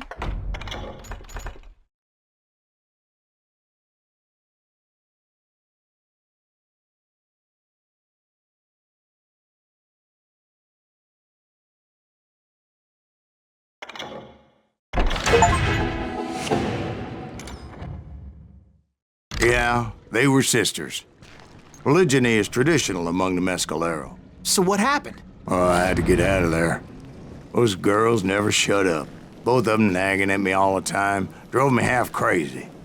Haven't seen them since. No, I mean, what happened with Grey Wolf? Oh, well, I pursued him into the Cave of Death.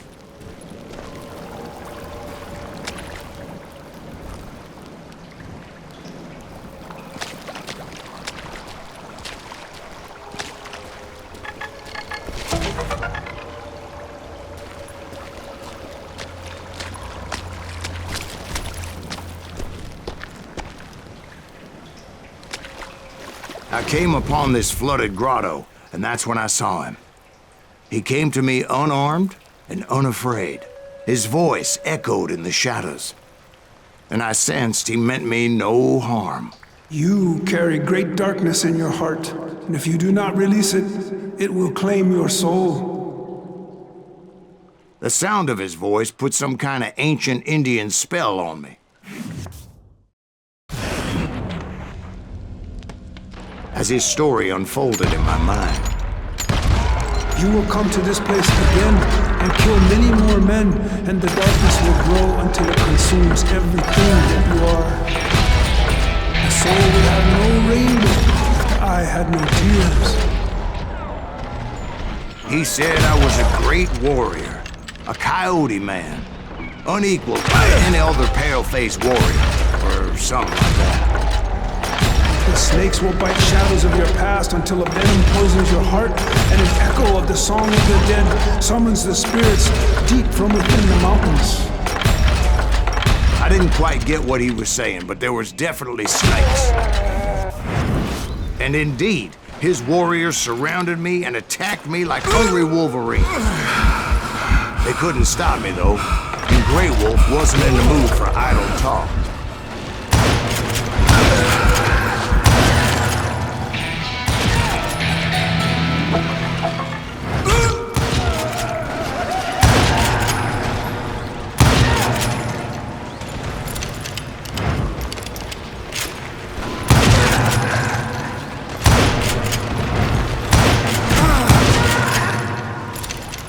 I swear I couldn't see any way out of this trap.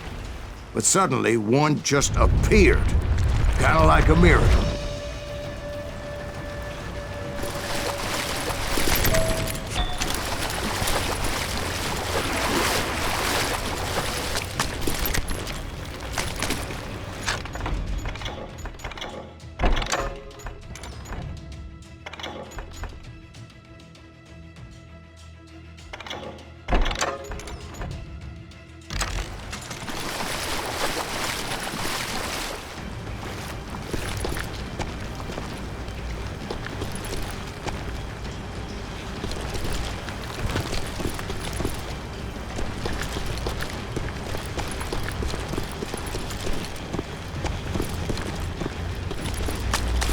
I felt like I would be lost in that damn cave forever.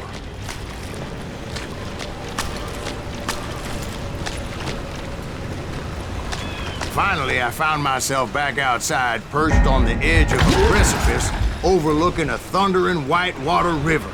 To get where I was going required several leaps of faith, but no way in hell I was turning back.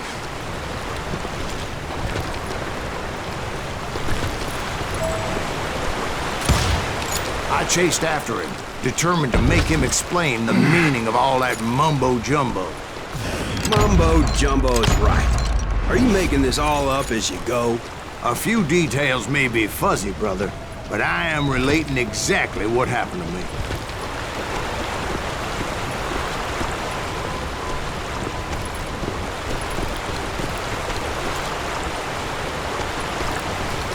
There were dozens of Apache warriors aiming at me from on high. Dozens? Well, maybe not dozens, but there was a lot of them. At least 3 or 4. Well, more than that, little lady.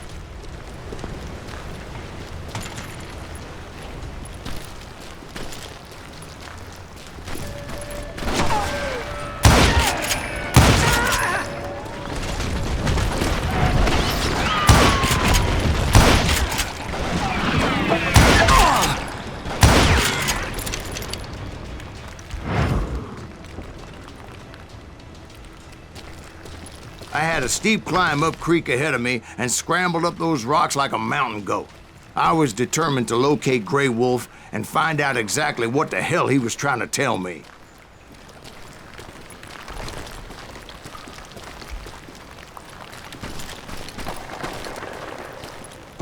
And wouldn't you know it, that crafty son of a bitch led me right into a trap. What kind of trap? Well, son, there had to be at least 100 Apaches surrounding me. 100? God be my witness. Oh, come on. Who you kidding? Hey, I believe you. Come on, tell us how it ended. All right, but I'm not gonna drag this out. Where were we? You were surrounded by 100 Apache warriors. Well, I didn't take the time to count them exactly, but there were a lot of them.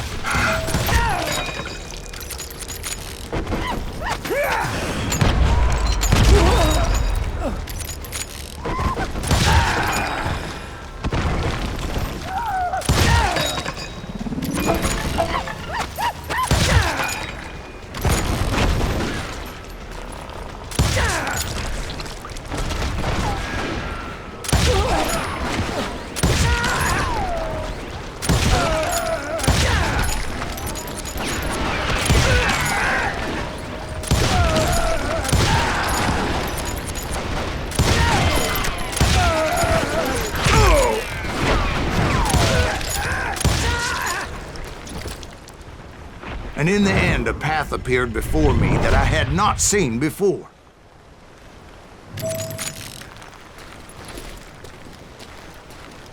I followed it as I desperately needed to find out what Grey Wolf was trying to tell me.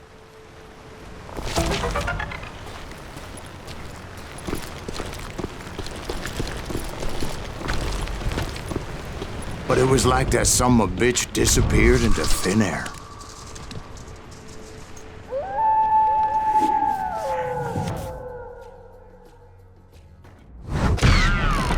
Never did find him. And never did collect my goddamn bounty.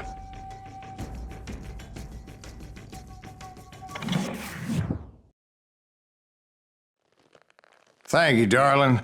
It's interesting how the truth can sometimes seem might malleable, depending upon your point of view. Like how those dime novels make you out to be something you're not? Jack, don't be starting trouble. No, he's right. They do tend to exaggerate. Did they exaggerate your part in taking down the Daltons? Well, I was there in the flesh, boy, so I saw what happened firsthand.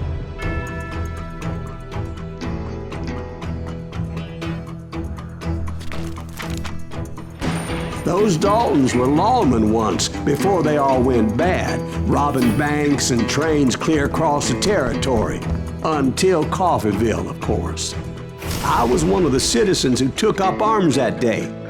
Fighting on the side of right? I did my best, sir. We all did.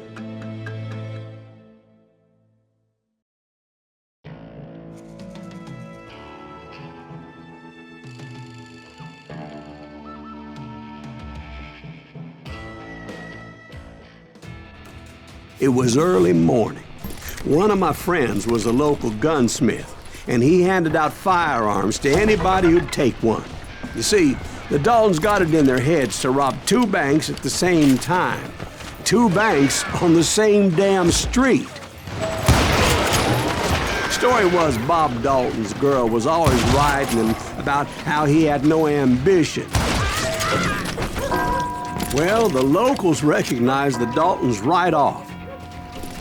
Before they could get away, half the town took up arms to defend their property. Their first mistake was pulling a job in their own damn hometown. The boys grew up in Coffeeville, so everybody knew them. The bank teller tricked them, telling them the time lock on the safe wouldn't open till 9:30. Well, that gave the locals enough time to prepare an ambush for those sons of bitches.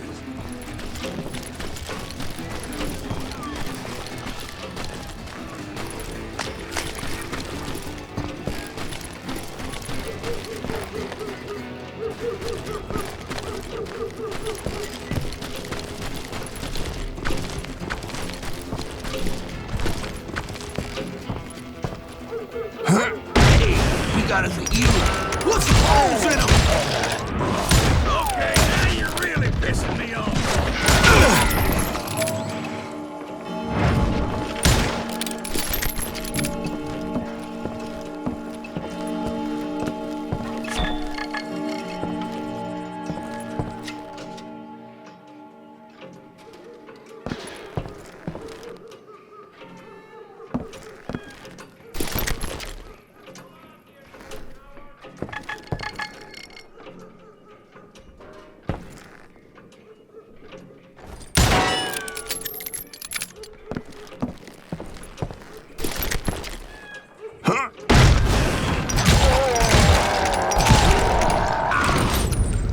The brothers paid dearly for their stupidity, but everybody knows they had it coming. There's more to it than that.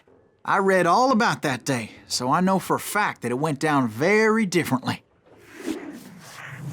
First of all, it was high noon. A posse of U.S. deputy marshals were on the rooftop across the street. Get ready, boys. They're gonna make a move. The lawmen had been tracking the Daltons for months. Now they finally had them dead to rights. Among them was a bounty hunter feared by many a lawbreaker. The marshals tried to get the Daltons to surrender. They'll give up eventually. We just gotta wait to suck the bitches out. This bounty hunter knew that the brothers were far too proud to ever lay down their guns.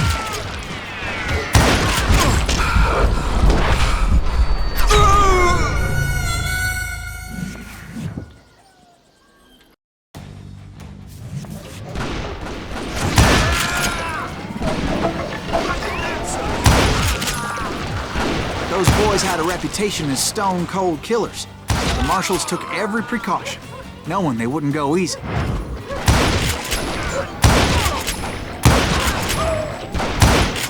This man had no intention of letting the Daltons slip away.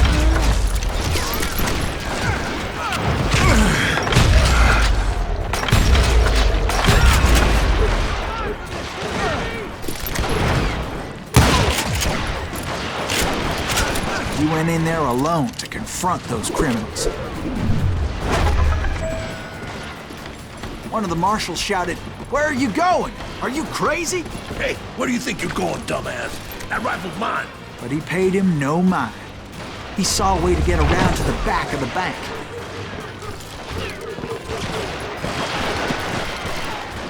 Then he figured out how to hit the Daltons from a direction they weren't expecting.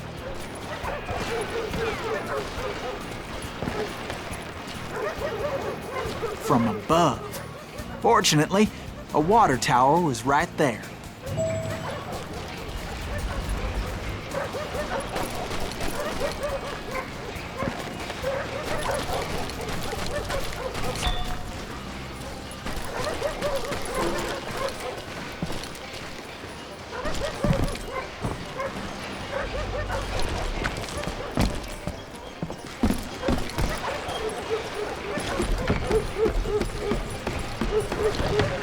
A moment later, he was climbing up a steep ladder, laughing at danger as he did.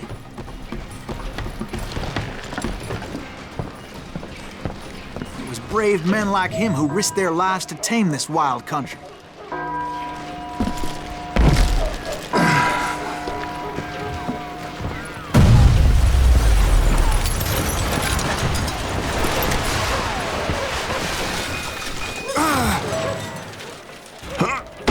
Company.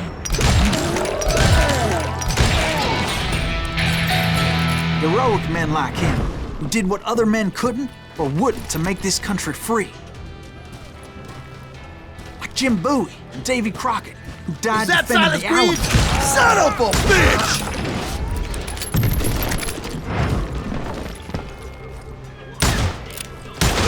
God damn him! I'm gonna kill you!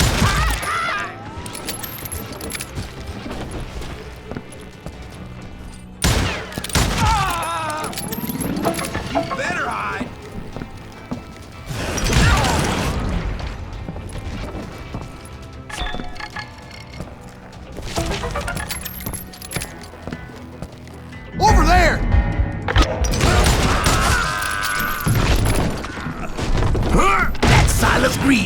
What the hell? Blam! Blam! He came away victorious, taking down those thieving Daltons.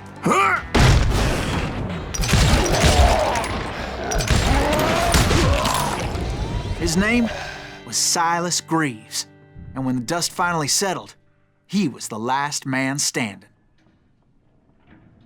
Sorry, kid, but that just wasn't the way it happened.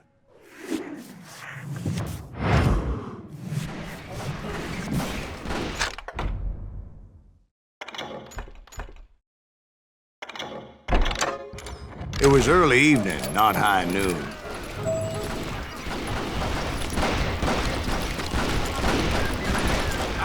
I was late to the party, and Coffeyville was already up in arms. The Daltons blew up a safe, and were all set to hightail it out of there. Those pathetic deputies surrounding the bank were dropping like flies.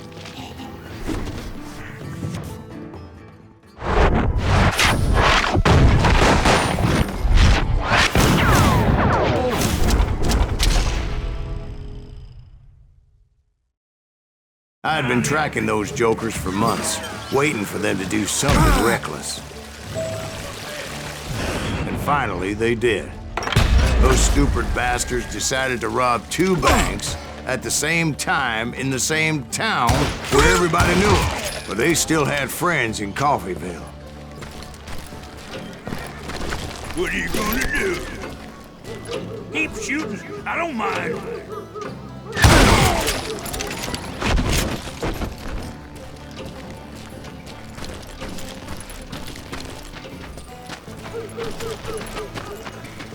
Hey, you got us a hero. What's holes in them? Those friends came after me like a pack of wild dogs, tooth and nail. They were coming at me from all directions.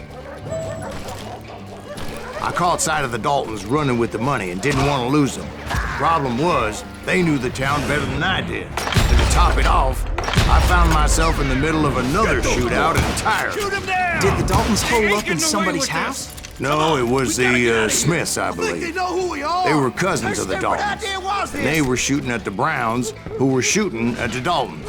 Which wasn't any surprise, because those 2 families have been feuding forever. And since the Joneses are related to the Browns, they shot at the Smiths, pissing off the Heimhoffers, whose daughter recently married a Smith. Well, bullets were flying every which way as all the old feuds in Kansas caught fire all at once. There was a hell of a lot of pissed off people in Coffeyville that day. But that's just the way life is sometimes. Shit happens.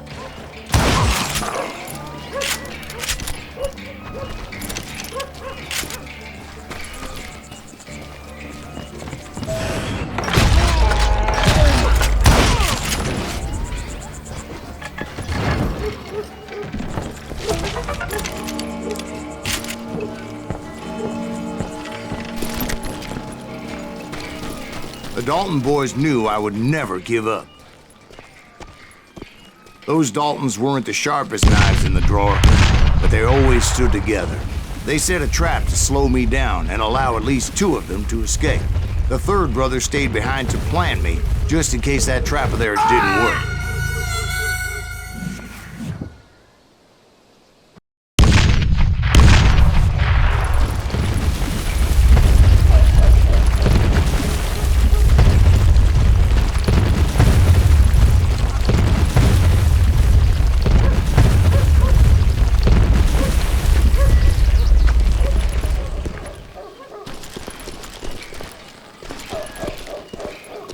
It was Emmett, the youngest, and he decided to stand his ground and face me down.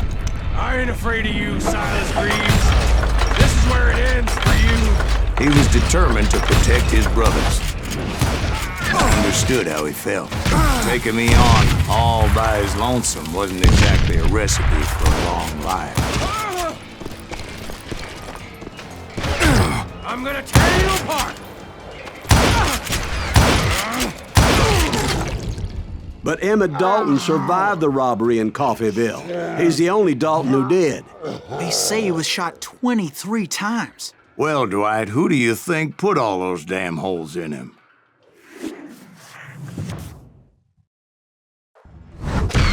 But I have to admit, That boy had grit.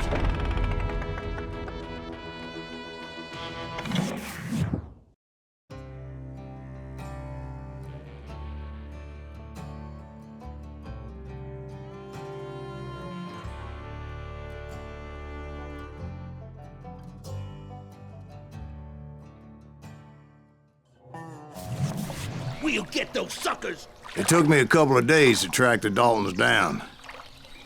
They can't get away with this! And in that time, a whole posse of local vigilantes offered to lend a hand. We'll track them to the ends of the earth. They seemed as determined as me to find those outlaws. But as we headed into those swamps, it was like I had my own private army. There was no way those boys were getting away this time.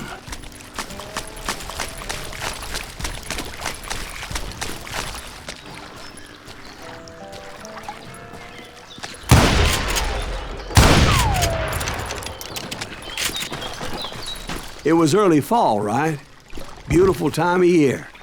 At least you had the weather on your side. Not by my recollection. It was damp and foggy as hell. It was tough to stay on a true course, so we kept an eye out for landmarks.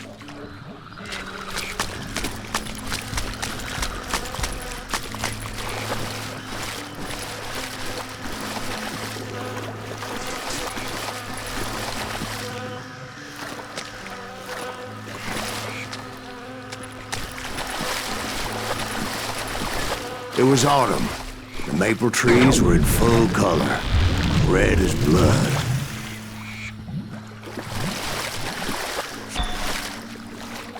The rains that year were torrential, so the whole area was flooded.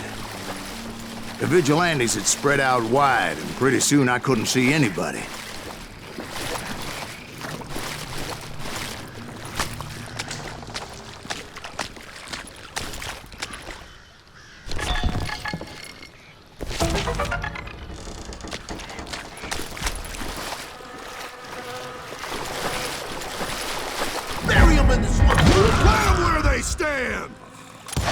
Except for some bitches ahead of me wanting to do me harm. So I had to face them alone. I wondered why my compatriots didn't come running when they heard the shots.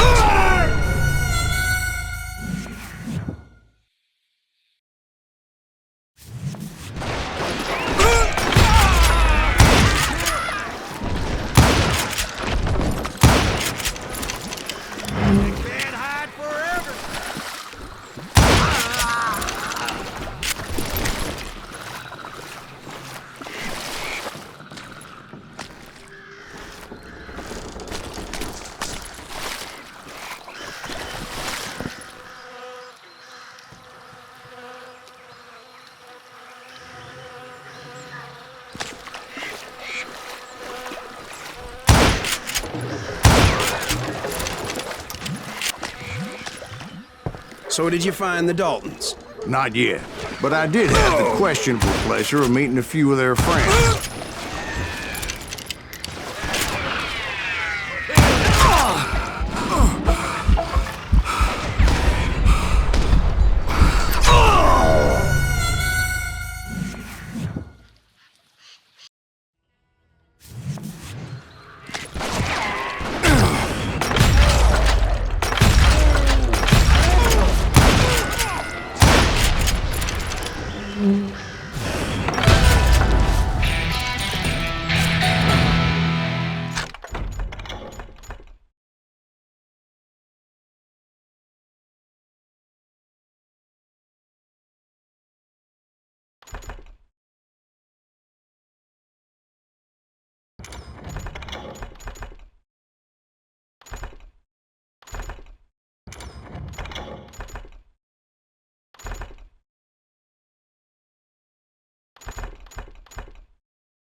The boys had established quite a reputation by that time, so they attracted all manner of riffraff to their cause.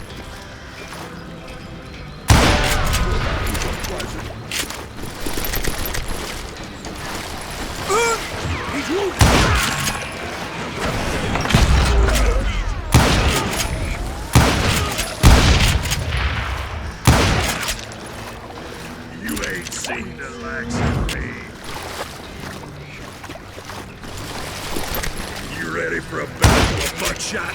Point being, I was under serious attack. I'm dead. And my reinforcements was nowhere to be seen.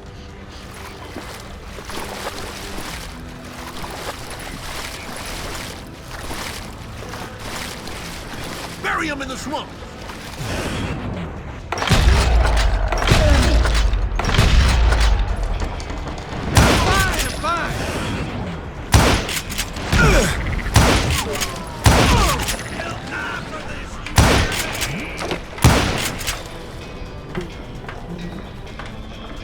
Time to die!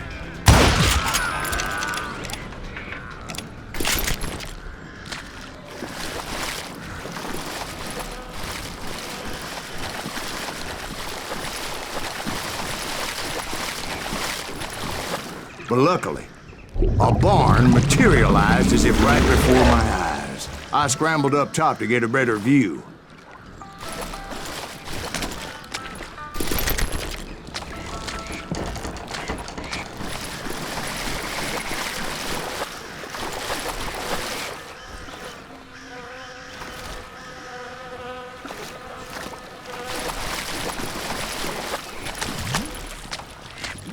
But just ended up falling inside. So, how did you get out?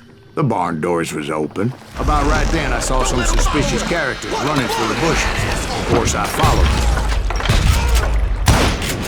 them. But that goddamn swamp was like a goddamn maze, and pretty soon I had no goddamn idea where I was. Steve? So I just started walking, and pretty soon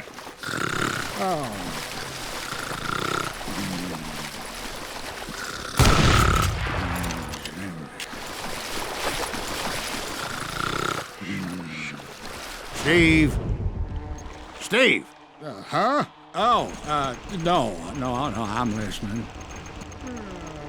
Indians surrounded me from all sides.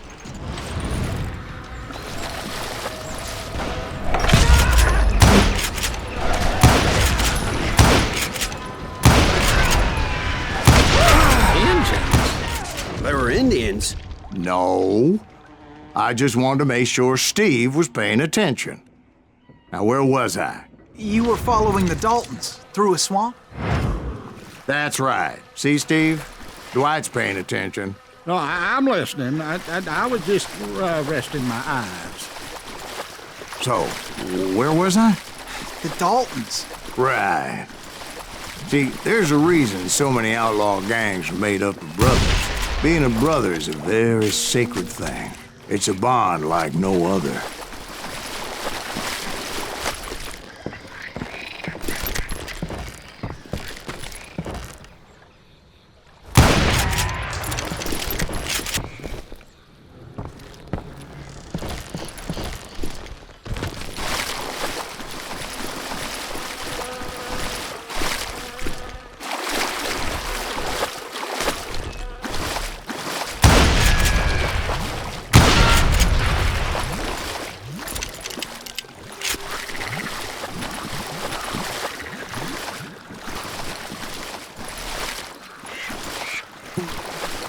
Bounty hunters! Stop that, son man! So did you ever find the damn Daltons? Not yet, but I did find a few of their cousins. You Kansans breed like rabbits. More Smiths or Heimhoffers or who knows what.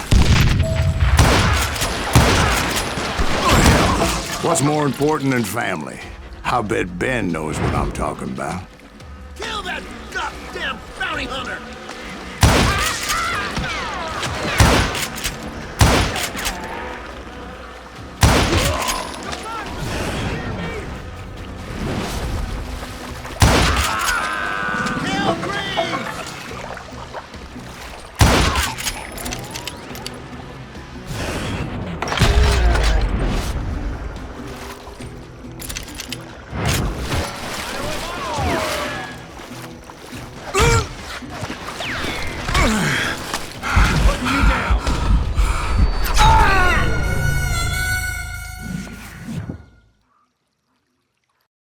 bounty hunters!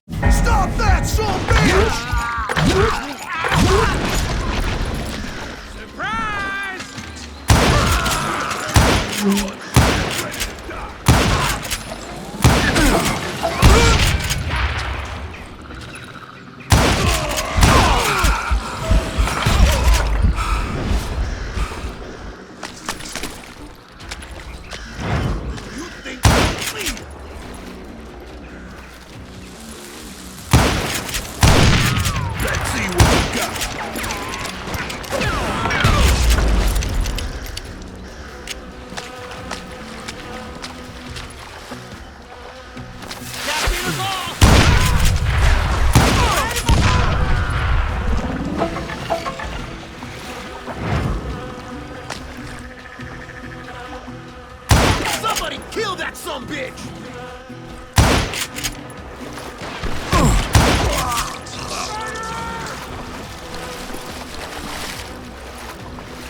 You can't get me.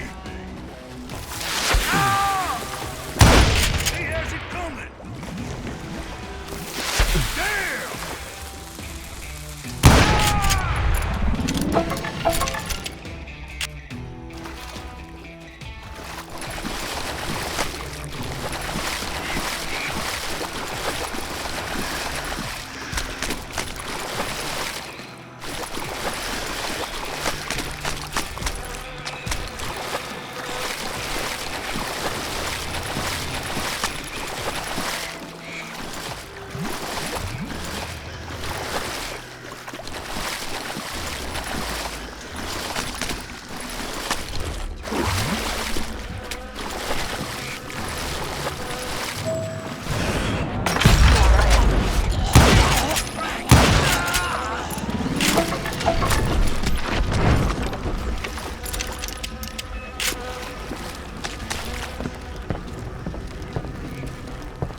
I knew those Dalton boys were out there somewhere, standing together against anyone who would threaten them.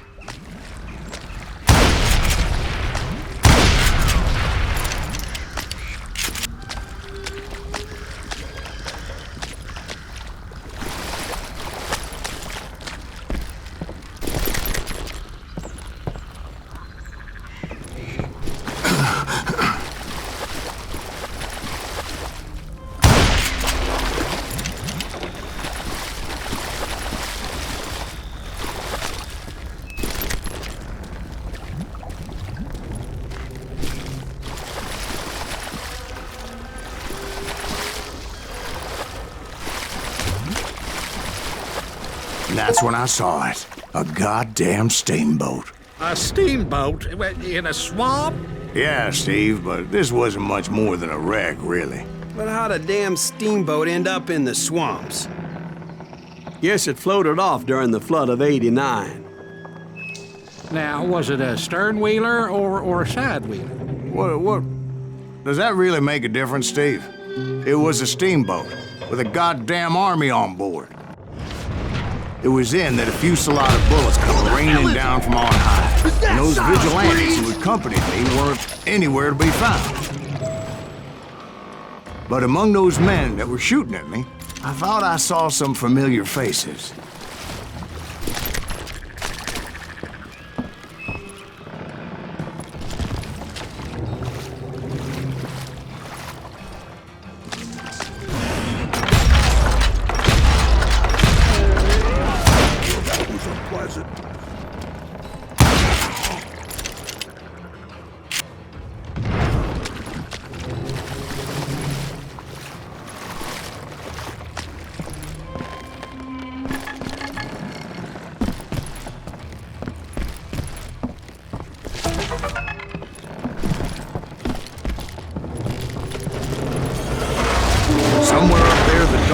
were waiting on me.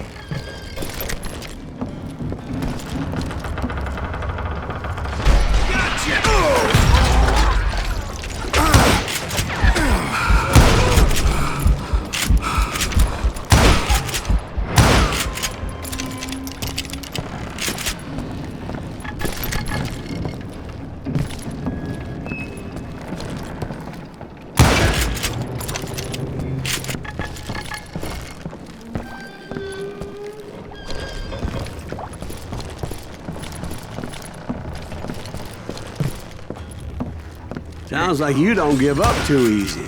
That's the kind of man I am, Ben. I set out to do something. I do it. Surrender just ain't in my nature. Plus, I'm stubborn as hell. Brother, I'm gonna make it.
Right about then, much to my relief, the vigilantes finally arrived. Their leader motioned at a cabin in the middle of the top deck, pointing me directly at the Daltons. I finally had them, after months of dogged pursuit. But it turned out that they had me. Take him out! I'm sending you to hell!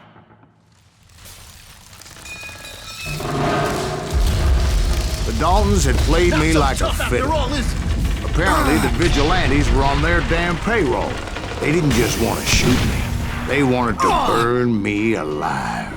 But finding my way out of a burning labyrinth proved to be quite a challenge. It was a riverboat, right? I mean, it's not like it was a goddamn ocean liner. Oh, yeah, but I was in a fight. Did you hear about that ship that's gonna launch next year?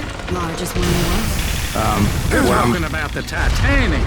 If you ask me, it's too blessed big. I don't think it'll even float. So anyway... Don't be stupid, Steve. They know what they're doing. They say that the Titanic is unsinkable. Oh, God. But getting back to that steamboat, how did you get off it, Mr. Breeze? I took in a lot of smoke that day, so I admit my recollection might be a bit hazy. But somehow I managed to finally disembark. It was time to settle this once and for all.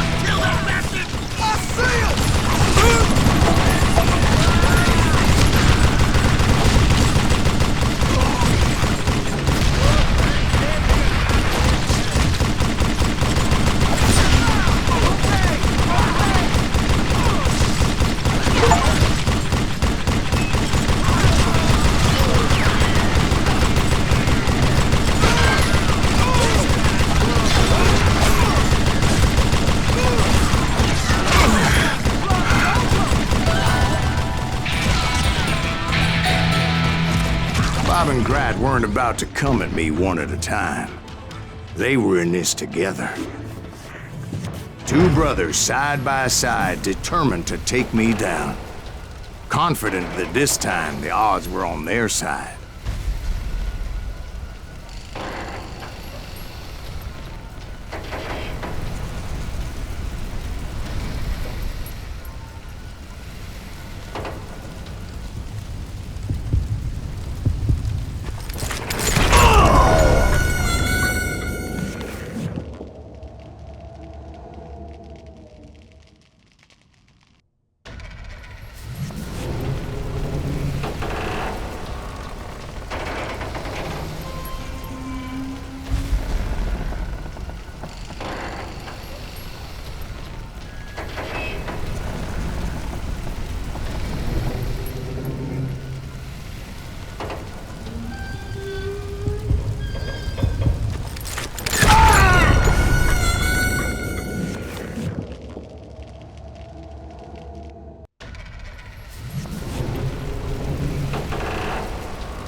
Two brothers side by side, determined to take me down.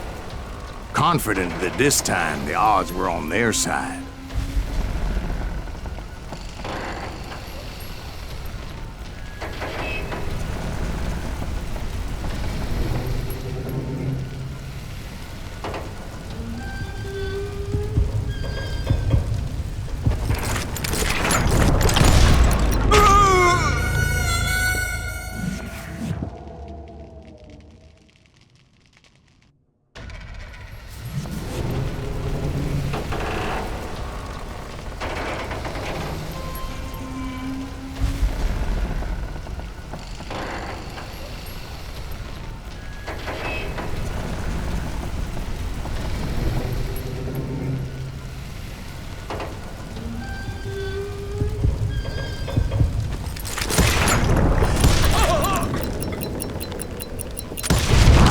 They got it wrong. A sad end for those two. If they'd only known that Emmett was still alive despite his wounds. Paroled 14 years later, he moved to California and sold real estate and lived off the legend of that fateful day. And the tragic death of his two brothers.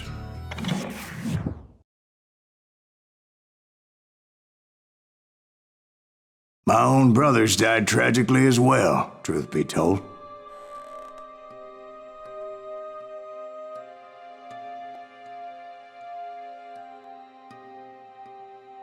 It was 1868, and me and my older brothers were pulling a tidy profit running cattle into Juarez, Mexico.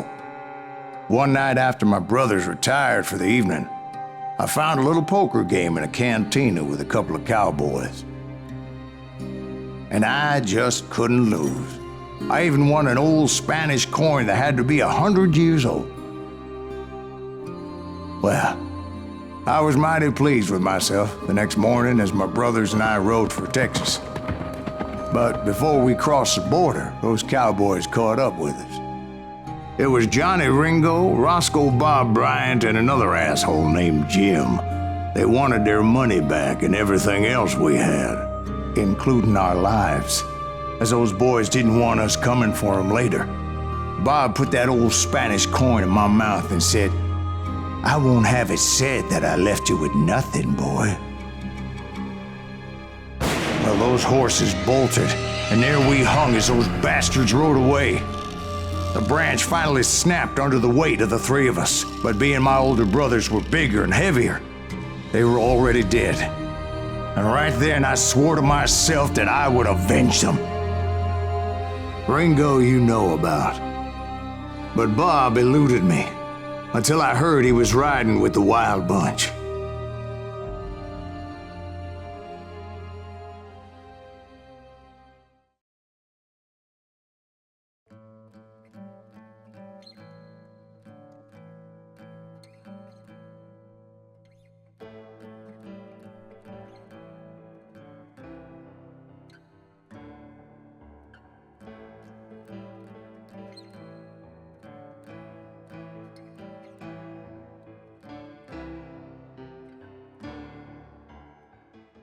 I'd been on their trail for months, ever since they left their hideout in the Bighorn Mountains.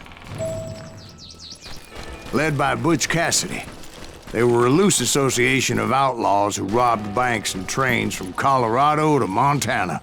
Among them was the Sundance Kid, and that murderous hombre I was tracking, Roscoe Bob Bryant.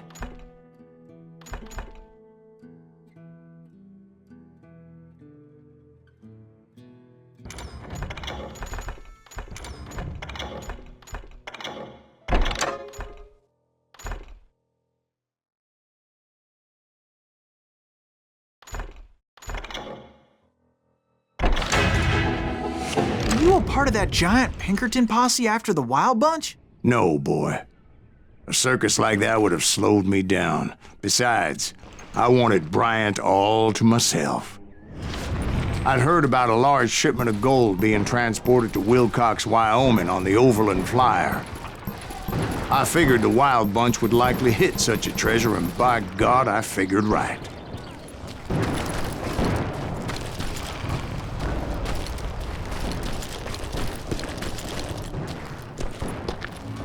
They blew the bridge with the intention of forcing the train to stop. Well, I assumed the wild bunch was likely in the still intact part of the train high above, so I had no choice but to make my way up through the passenger cars dangling down. I was determined to make that sumbitch Bob pay for what he did to my brothers.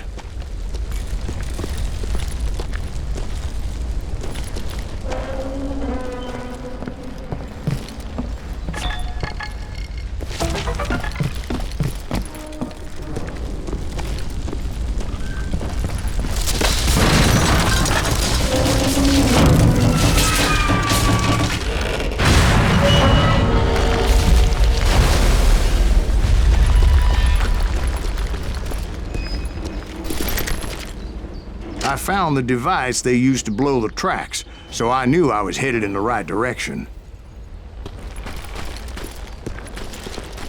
My ears are still ringing from blowing up that bridge. What'd you say? Well, I made my way off unscathed and came upon a few members of the gang and had no choice but to dispatch them. From there, I had to negotiate an even more precarious route. But first, I would need to get my ass out of there.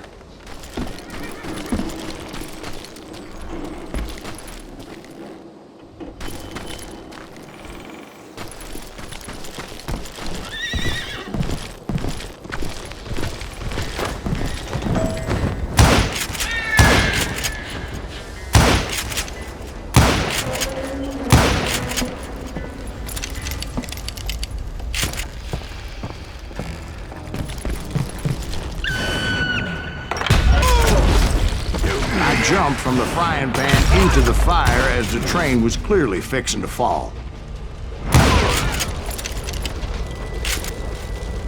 I had found the gang, but in order to find old Bob, I needed to fight my way forward past a whole passel of desperados. Outside, inside, any way I could, I made my way towards my prey. Well, what about the passengers? It was mostly a freight train, as I recall. There were no passengers aboard that day. Huh?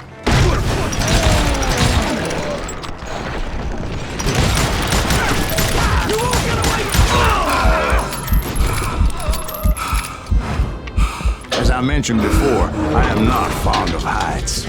But I was too busy dodging bullets to worry about falling to my death. Odds were I was likely to die that day anyway. So I was determined to take down as many of those bastards as I could.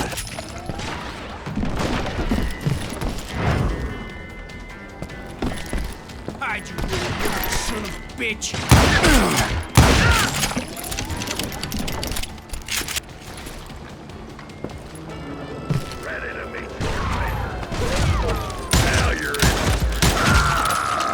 Times it was like shooting ducks in a shooting gallery. The only difference is these damn ducks shot back.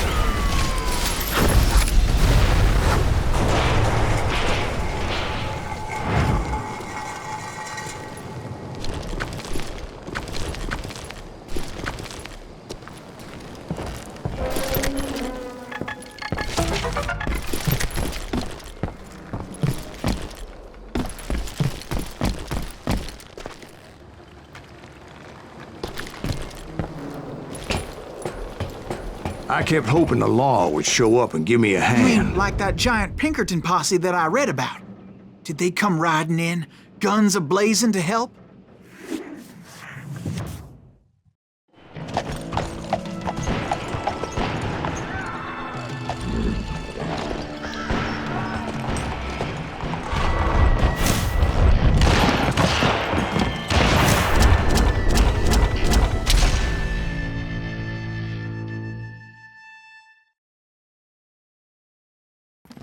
Help?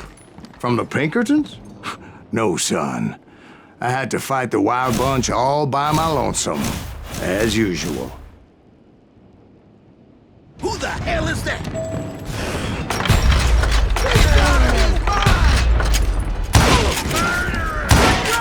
Retreat! Retreat!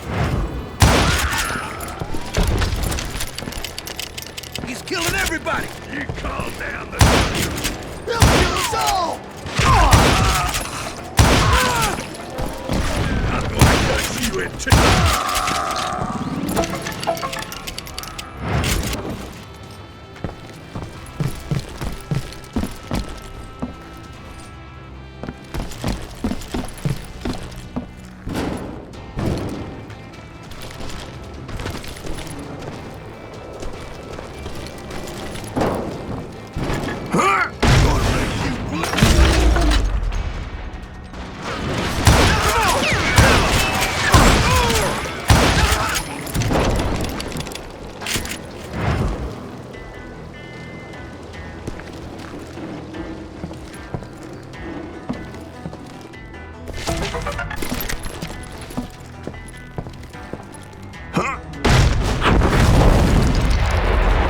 My guess is those dime novels didn't portray this as it happened, did they?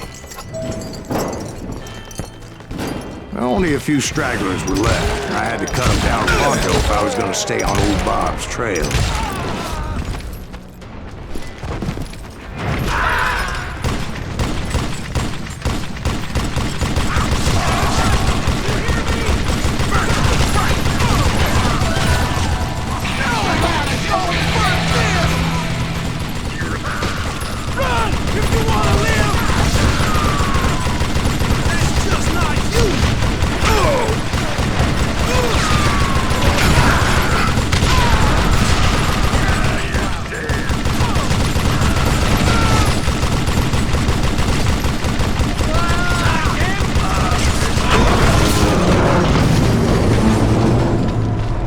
Once I silenced all those guns, I went searching for my nemesis, determined to finally have my justice. But the only survivor who welcomed me was George Flat-Nosed Curry. Who was he?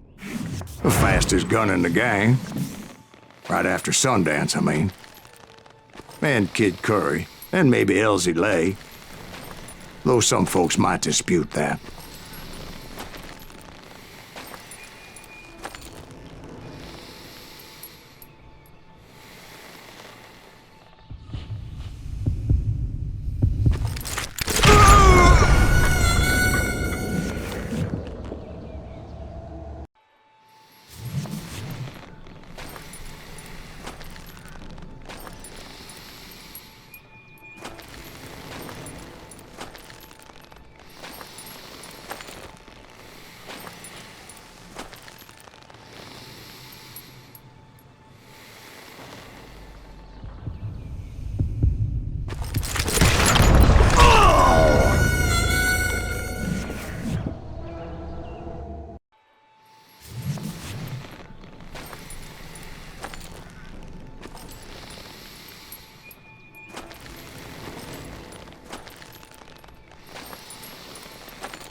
On that very same day, Butch Cassidy and the Sundance Kid decided to leave the Wild Bunch behind and decamped for South America.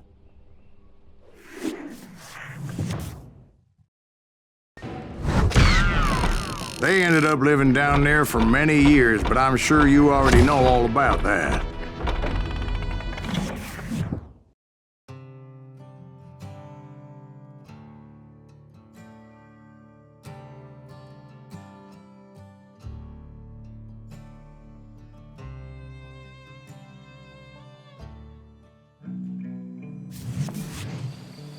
I tried to find Bob Bryant, but it was as if he'd disappeared. Sometime later, I heard the Wild Bunch was back together. Kid Curry escaped from jail, and now he was running the whole shebang. So I took to their trail, as I was still in pursuit of my brother's killer and hoped that he was back with him.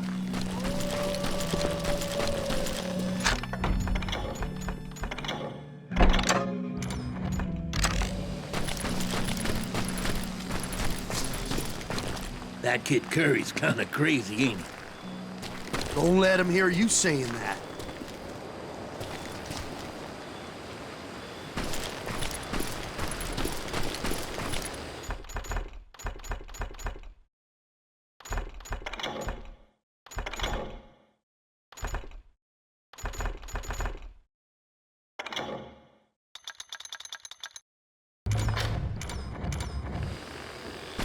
Anyways, I tracked those boys to a camp right outside Parachute, Colorado.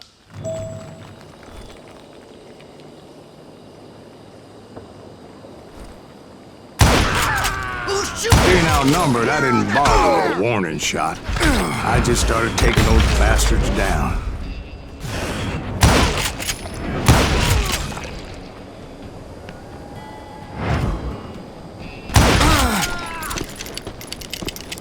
Old Bob wasn't among them, and neither was Kid Curry. I could sense him close by, however, plotting something nasty. I just needed a clue as to their whereabouts.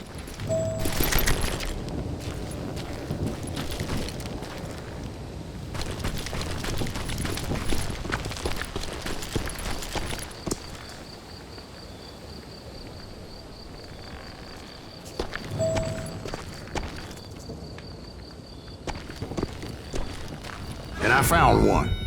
A map with their bold plan clearly marked. This time they were fixing to blow up a train trestle.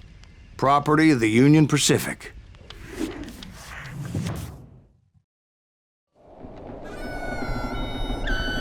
The plan clearly indicated how they were fixing to undermine several of the weakest wooden supports.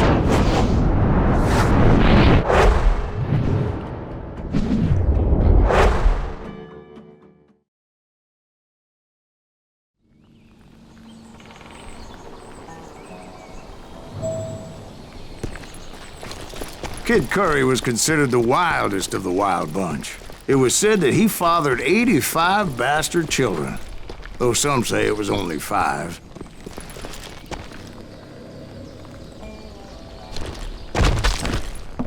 Kid Curry had bragged to a whore how he was gonna rob a train heading to the U.S. Mint in Denver. And that whore, Fat Sally, she told me.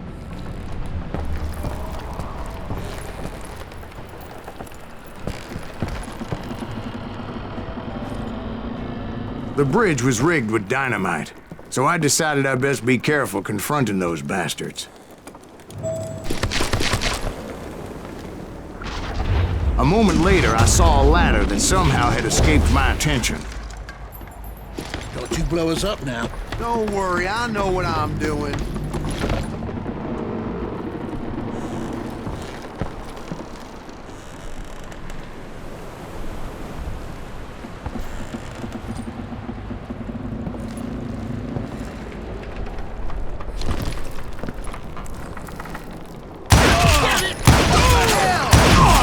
But the Wild Bunch did not take kindly to my presence and attempted to blow my head off. It appeared the kid had found a number of new recruits to bolster their ranks. Yes, there's always desperate men willing to trade their lives for stolen treasure. What happened next? Well, having removed the first bundle of dynamite, I decided I might as well remove the other one.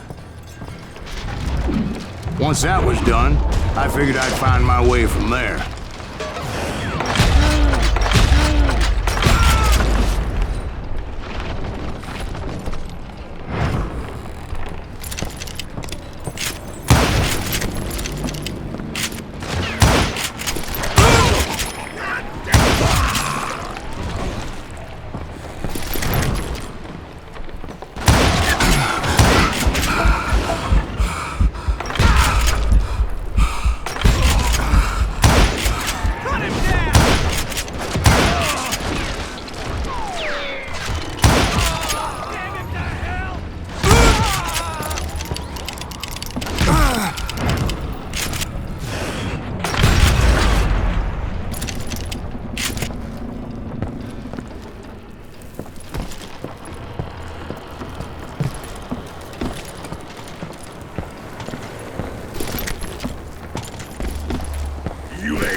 So, what happened then?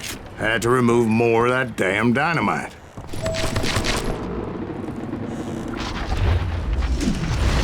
It must have been terrifying trying to make your way across. I was sweating it a bit, but then I noticed a footbridge tied up on high, so I shot the rope.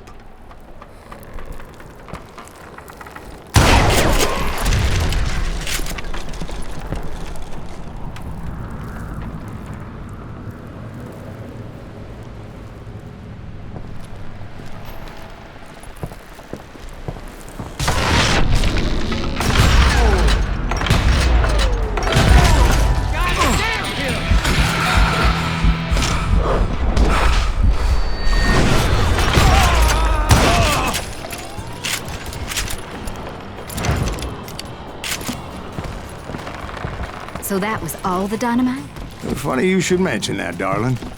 As actually, there was a fourth charge impeding my progress.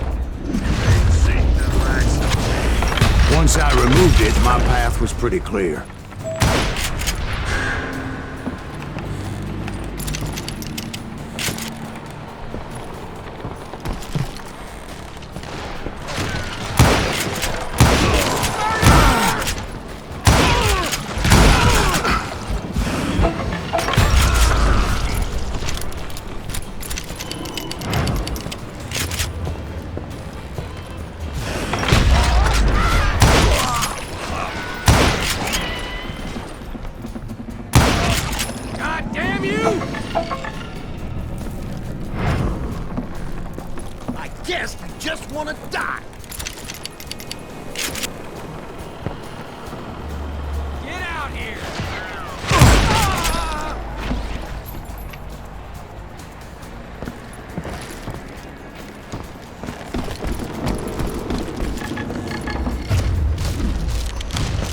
So I proceeded onward and realized that that way just wasn't gonna work. I needed an alternate path forward.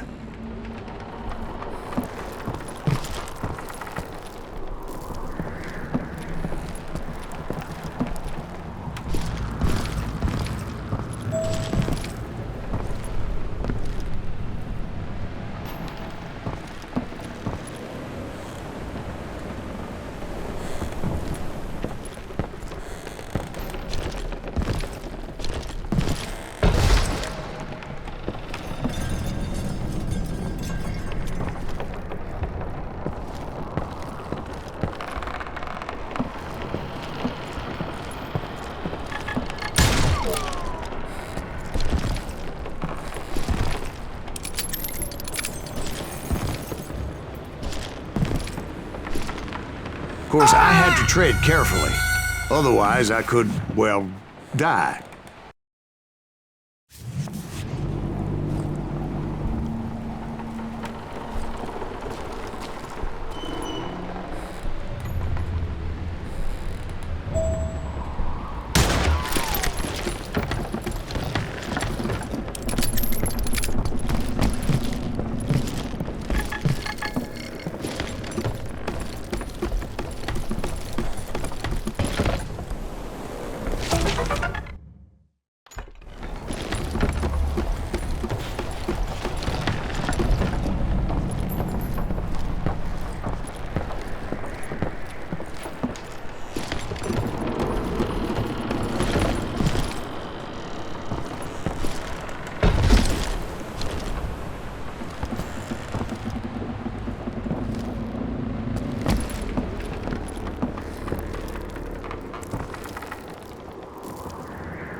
Luckily, I found a cave, and as I made my way back to the bridge, I saw something that concerned me.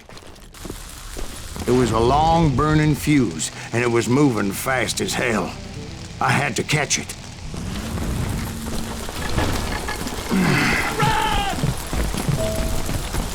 The burning fuse was so damn quick, I had to run like the wind. I almost had it, but no. Thought I was gonna have a coronary when I lost sight of those sparks. My heart was pounding like a sledgehammer. I knew that failure meant boom. Then, finally, at the last moment,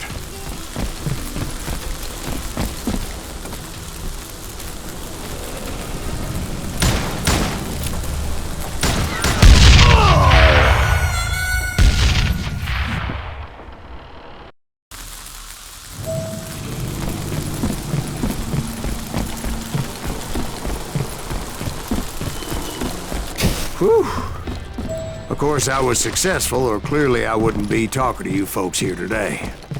Naturally, I removed the last dynamite charge. Well, it was a touching reunion.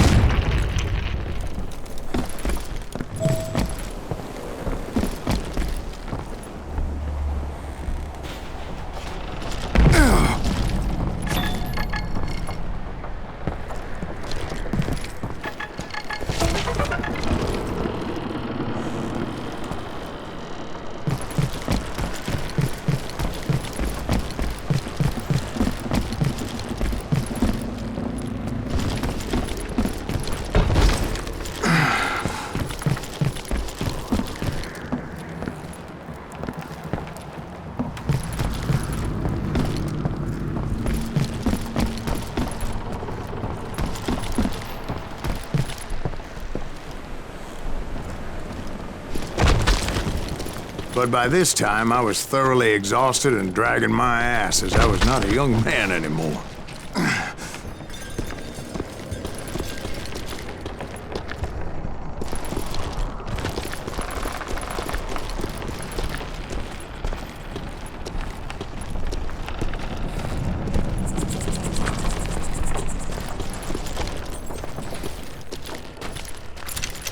Kill that SOB! Make him bleed! Send him to forget! Clearly I found those boys. Or more precisely, they found me. These tracers get dirty ass me! Nuttier than a damn frog!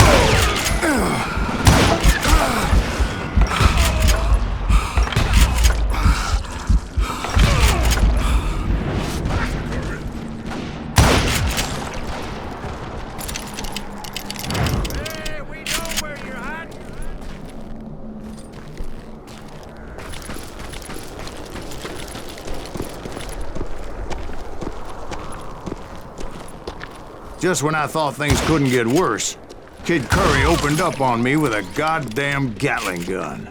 It was hidden in this tunnel and pretty well shielded.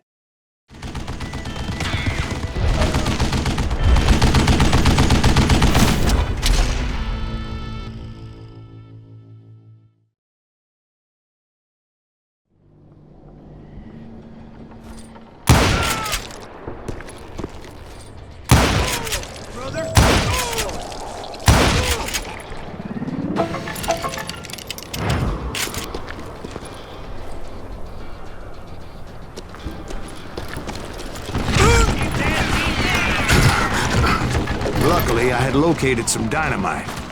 I still, however, had my work cut out for me.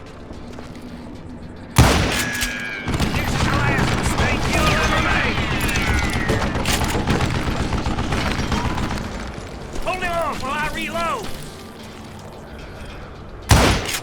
Stand still so I can tell you.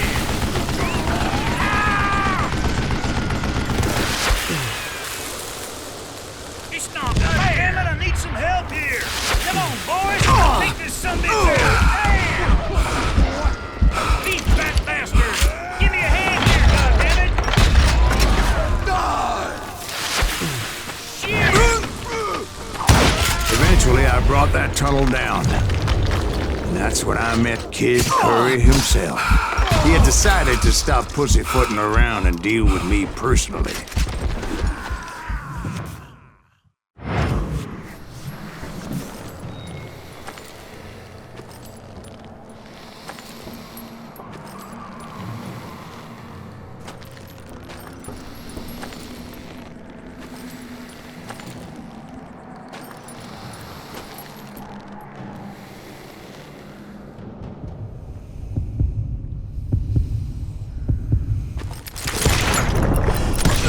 Fast as he was, I was just a bit faster.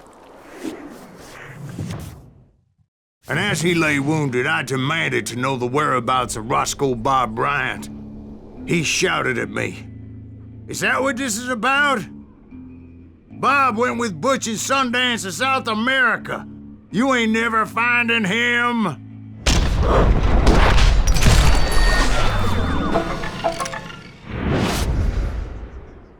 Those were his last words.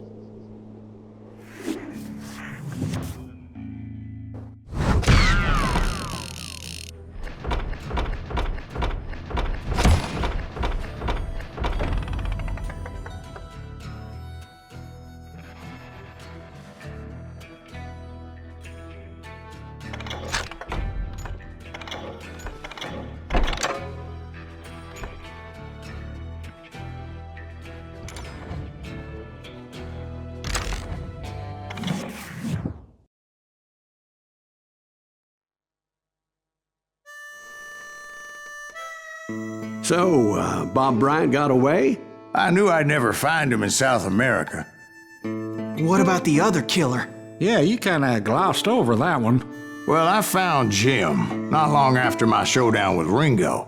At the time, he was riding with the James Younger gang. Did I neglect to mention that?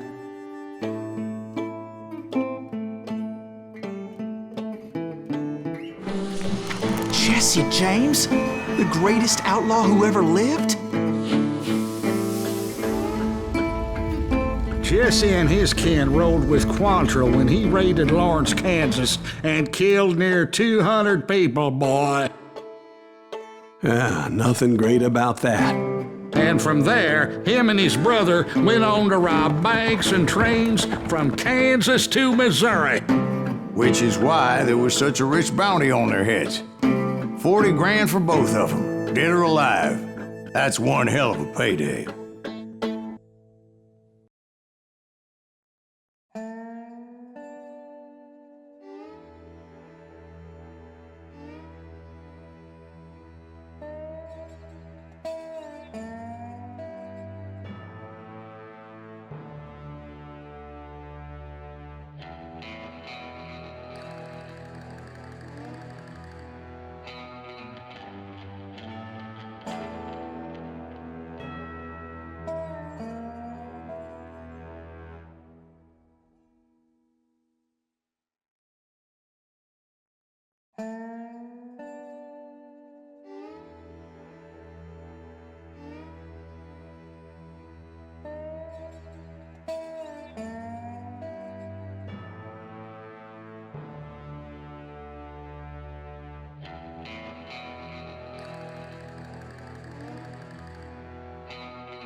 I confronted them as they were robbing a train.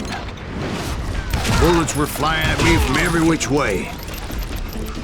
But I knew I'd have to fight my way forward if I was gonna find this Jim.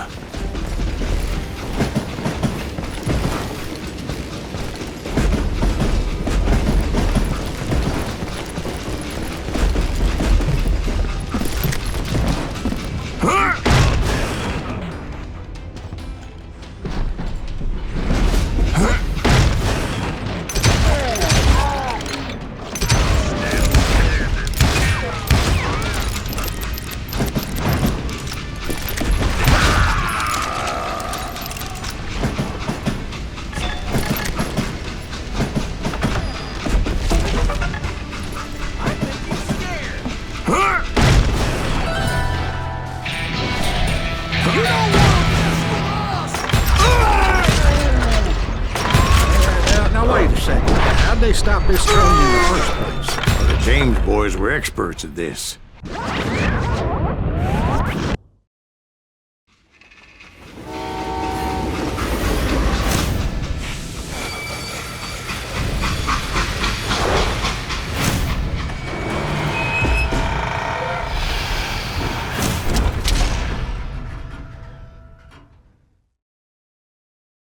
They hopped a freight train, having heard there was a big payroll in the express safe.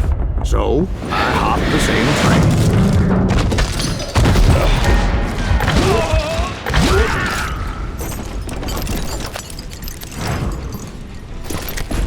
The James Younger gang was decimated after that little fiasco they had in Northfield, Minnesota. So Jesse needed more men and took on the killer I was after, along with a host of others. I was hoping to find my man and put a bullet in his head. Climbing around that train, I must have swallowed 100 damn bugs before I reached that... The James Younger gang pulled the first train robbery west of the Mississippi. Sounds like you hold them in high regard. Everyone knows they were the most famous outlaw gang ever. And you took them all on by your lonesome. Again. I'm finding this all a little hard to swallow, friend. Well, maybe you need to wash it down with some whiskey. By the way, did I mention that that train was flying down those tracks like a bat out of hell?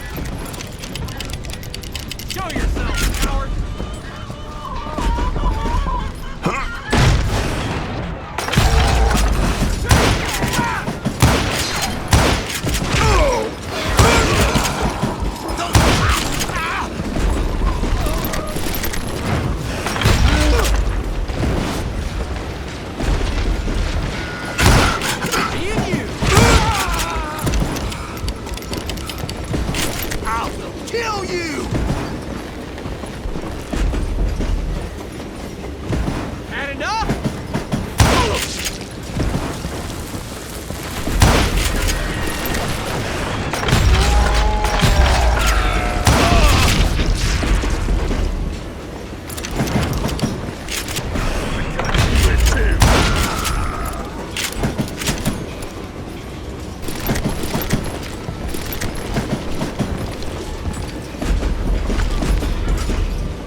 Anyway, excuse me, Ben.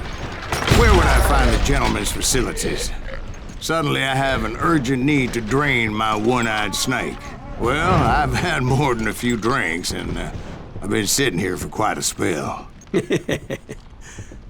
Right through there. Let me show you.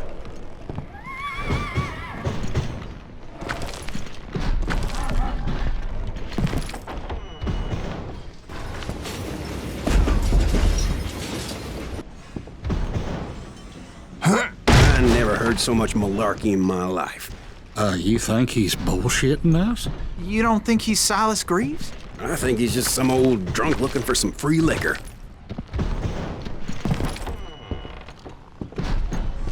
I don't know, Jack. I think I believe him. You don't think he met Jesse James? Boy, you gotta be kidding me. That story makes no sense at all. Jack. I mean, you gotta be 2 bricks short of a load to believe that cock and bull story. I don't agree. Jack, lay off the But bar. you seriously think that tired old man went toe-to-toe with Jesse James? Well, that's better. Did I mention that this Jim was married to the infamous Belle Starr? Of course, I didn't learn that until later. Anyway, I made my way forward the best I could. Around the sides, over the roof.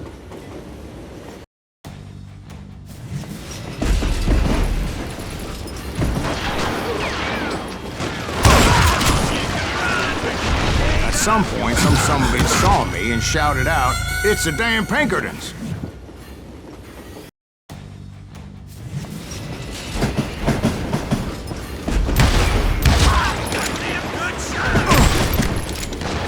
At some point, some sumbitch saw me and shouted out, "It's the damn Pinkertons!" It's the damn Pinkertons! Now, I never worked for that limey cocksucker, but I guess they assumed I was one of his assassins. Those evil bastards firebombed Jesse's mother's house and killed his stepbrother.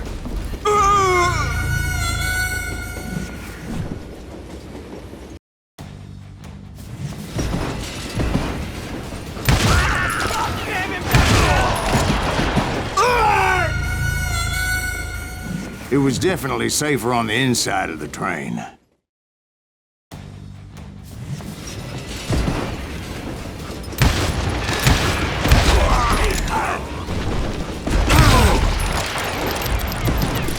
Just shoot him, for Christ's sake!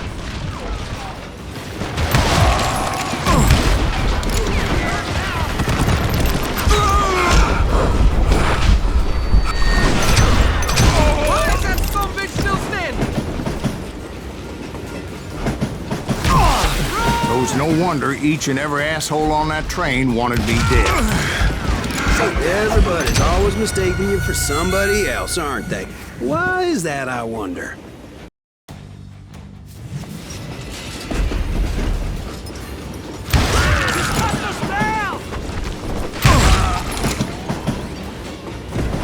Is that Silas Greaves?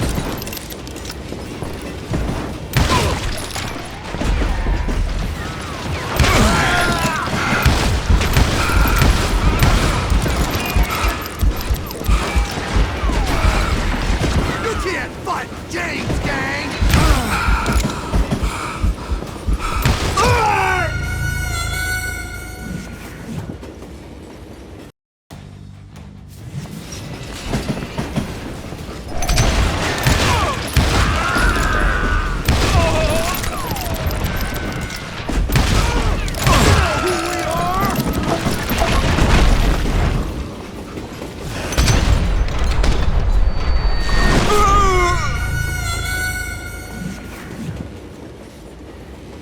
Of course, I didn't learn that until later.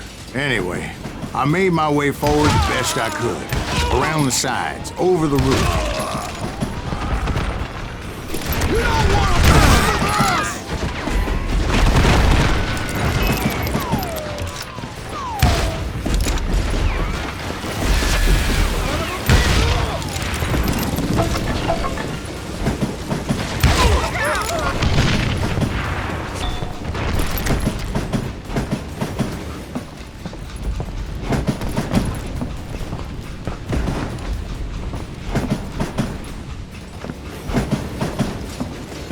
Don't rightly know, Jack. I'm just telling you how I remember it. I bet you are.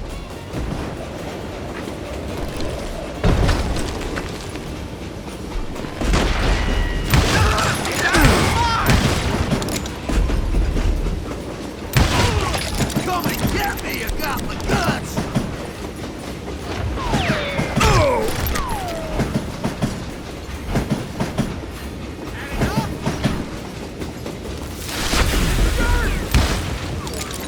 I came across a flat car piled high with logs and had to come up with a creative way to make my way forward.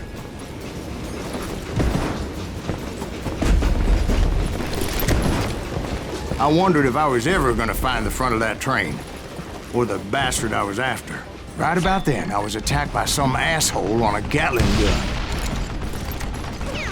Yeah, seems like you run into a lot of them. Asshole? Gatling guns. Guess I did. Now, I don't remember how I took it out. It was either a bullet or dynamite. Where would you find dynamite? Does it really matter, Jack? You're messing with the flow of the story here.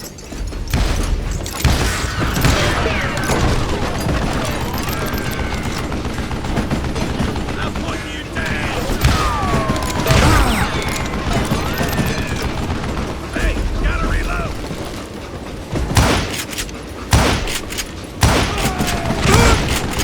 You're dead!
I was looking for Jim and shooting any son of a bitch stupid enough to get in my way.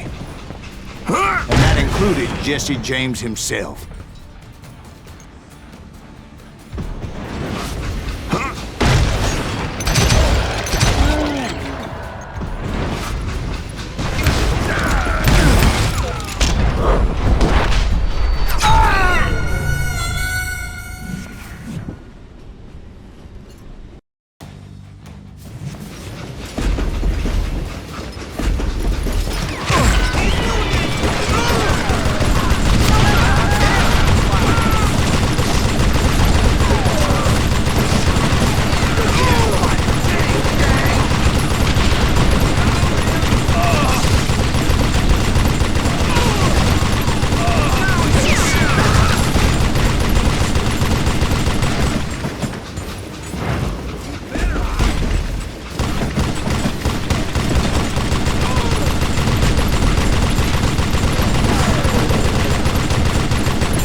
There sure were a lot of men determined to die that day.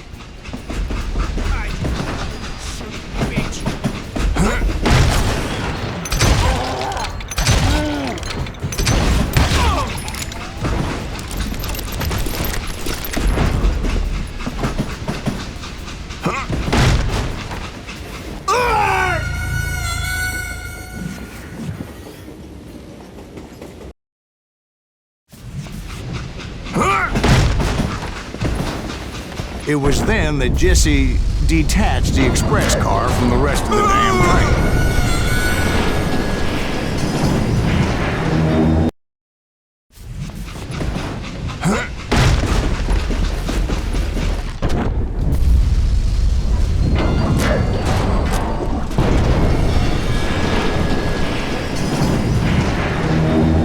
could see Jesse waiting for me, fixing to kill me so he could get away with all that money.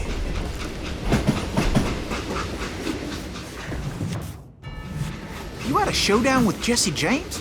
Of course he didn't. Everybody knows that Jesse was killed by Bob Ford. Yeah.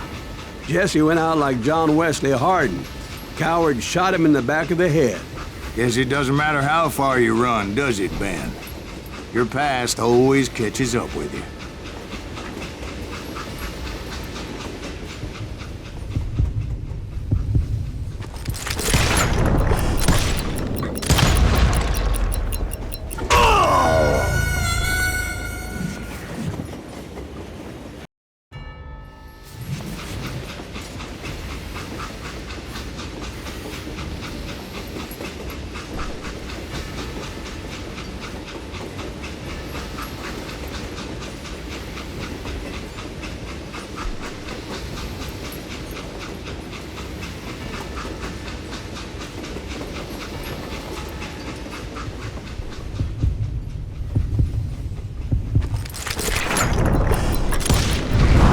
Yeah, I didn't kill Jesse James. Just wounded him bad enough to convince him to hang up his guns. What about that Jim fella? What happened to him? I figure he was up front with a gun to the engineer's head. That bastard slipped away again. I'll tell you how I got him.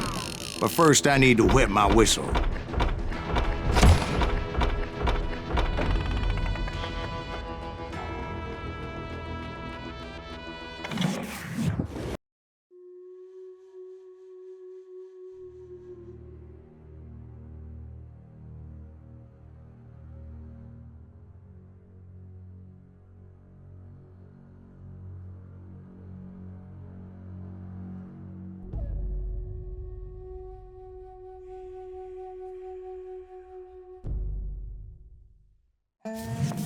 After my showdown with Jesse, I continued to track his brother, Frank, and that son of a bitch, Jim. I followed those bastards into the high mountains as they were going to ground. What mountains would that be? Somewhere in the Ozarks, I believe. A perfect place to hide out from the authorities.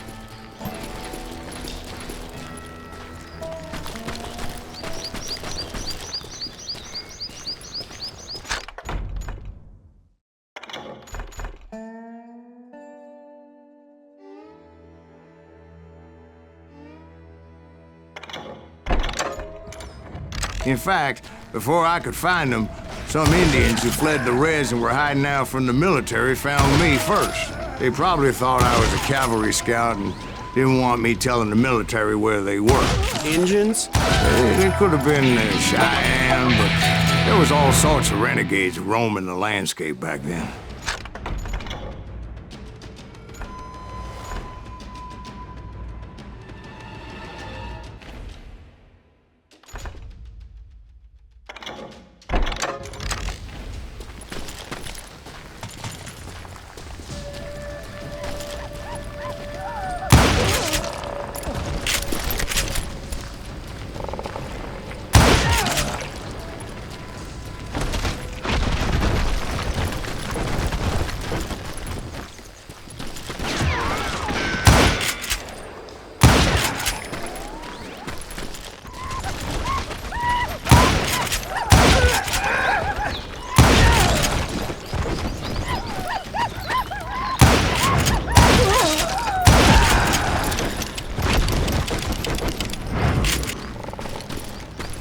Hey, how about another whiskey, Ben? Nothing better to soothe the troubled soul.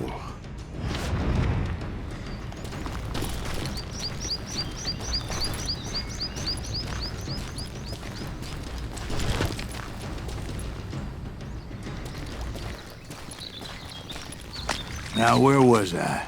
Indians, right. I had more than my share of run-ins with the red man. Like that time... Did I tell you about Grey Wolf? Yes, sir. I did. Ah, of course I did. In fact, I could still remember that old medicine man's words to me. Jesus Christ, we're back to that again? You carry great darkness in your heart. It will claim your soul. You will come to this place again and kill many more men.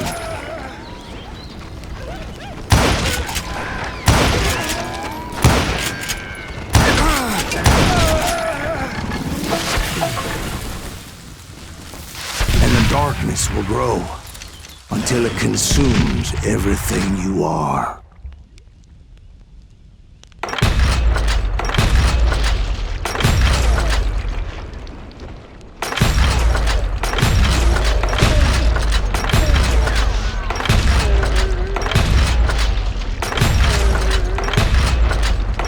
Did you ever find him? Who? The man you are after. Let me ask you something, Ben. You ever think about death? Mr. Greaves, are you all right? Ooh, death. Ooh, death.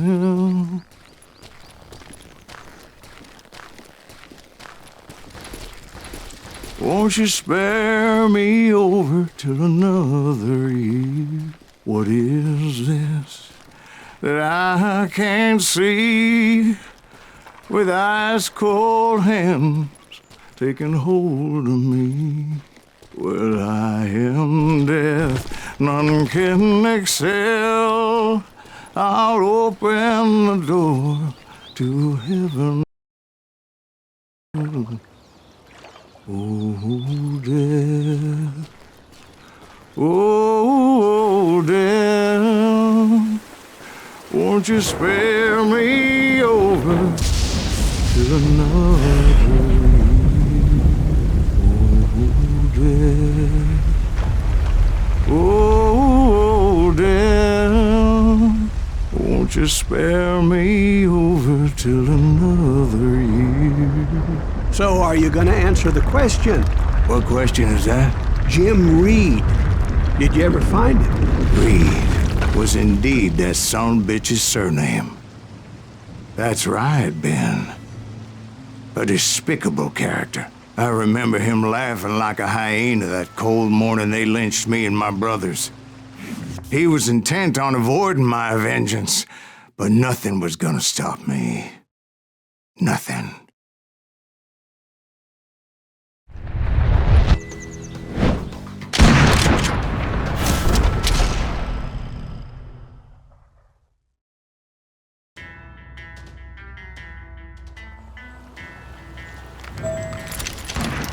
I finally did track those outlaws down. They had long rifles with scopes and were well positioned to pick off any poor soul who came anywhere close.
I'm guessing Frank James believed I was responsible for the demise of his brother Jesse.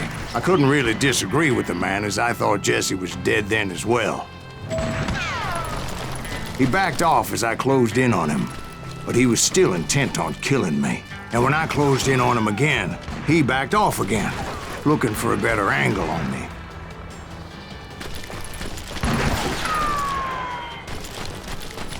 Hell, I can't fault Frank for wanting his revenge, as I was there for the same damn reason myself. At this point, I'm guessing you think Silas Greaves is a worse murderer than Jim Reed ever was. No, sir. A man who spent half his life killing somebody's brothers, fathers, sons. I think you were just looking for justice, sir. Is that what I was looking for, Dwight?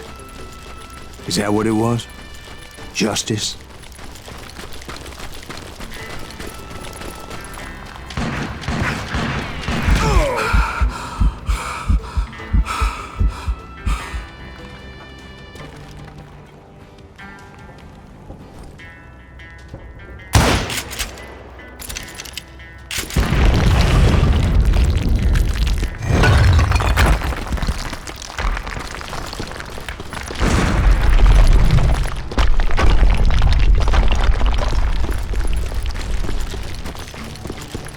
Isn't that why you were hunting the James gang? The James gang. Right. I finally found Frank holed up in his mountain cabin, and he was determined to have me dead. It was a pitched battle that could have gone either way. Luckily, I had some dynamite in my possession. Dynamite? On your person? A few sticks, just in case. It's always good to be prepared. I'm just laying out the facts as I remember them, Jack.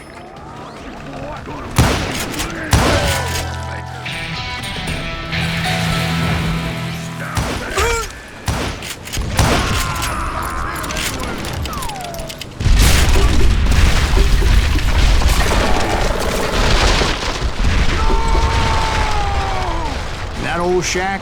Well, it went tumbling right off that cliff. With Frank James still in it?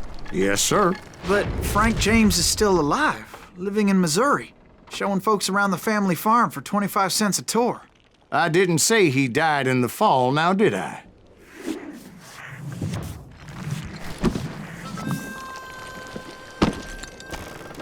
I'm done with this damnable outlaw life! Kill me, don't kill me, do what you will! At this point, I just don't give a shit! I explained to Frank that I had nothing against him personally and that I was looking for someone else. You want Reed? Have at him! I never did like that bastard! I am done here! We parted in peace as Frank pointed out the path to my prey before making his way back down the hill.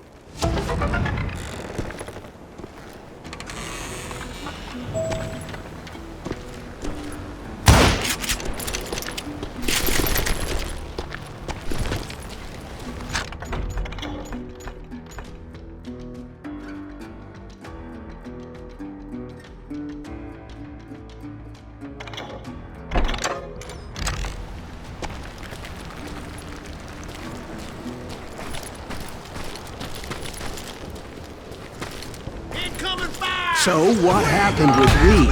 Well, I finally found the last of the gang hiding in a nearby cave. First, I had to dispatch the lookouts, as I was determined not to let that murderer escape my revenge again. But rather than wander in willy-nilly, I decided it would be better to smoke that sumbitch out. "Hey, Reed!" I shouted. "No wonder you're so ornery. Can't be easy being married to Belle Starr. While you're off providing for the family, she's spreading her legs for every Tom, Dick, and Cole Younger. Not an attractive woman exactly, but very friendly. At least she was to me." Son of a bitch!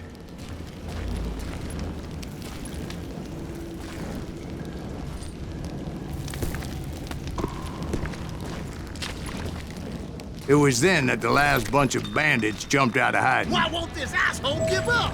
Would someone please kill him?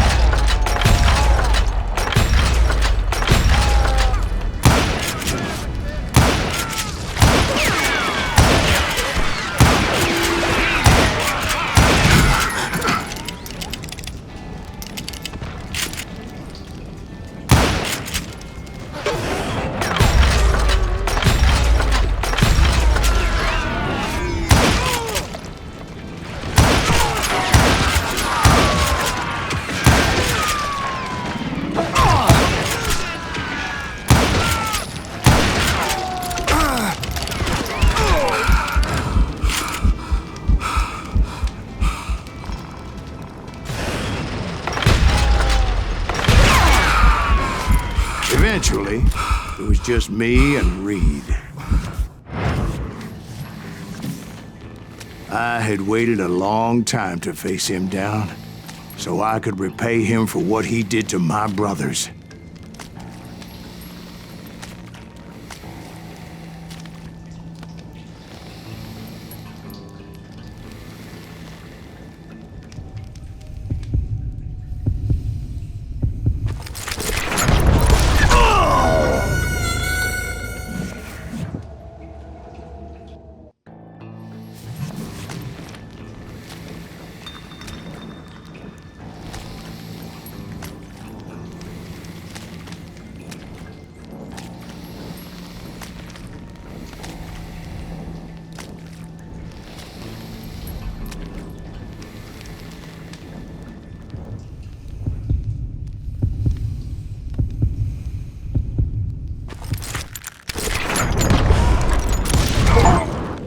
And repay him I did.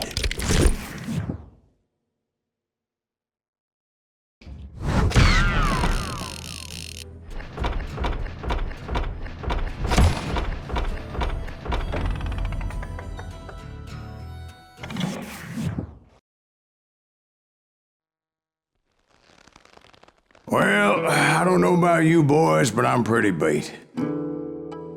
Well, it's too damn bad you never found that Bob character. Seems a shame you never had to pay. Well, funny thing about that, I did have one more chance at him.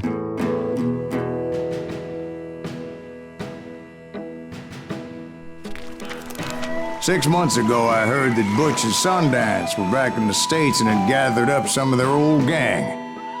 I tracked them down, hoping that Roscoe Bob Bryant had returned with them. So you're saying they didn't die down in Bolivia?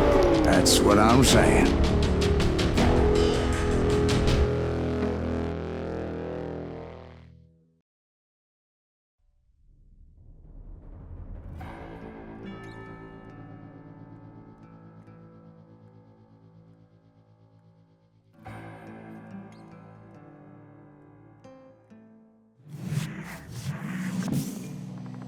"40 years I had waited to get my hands on the last of my brother's killers.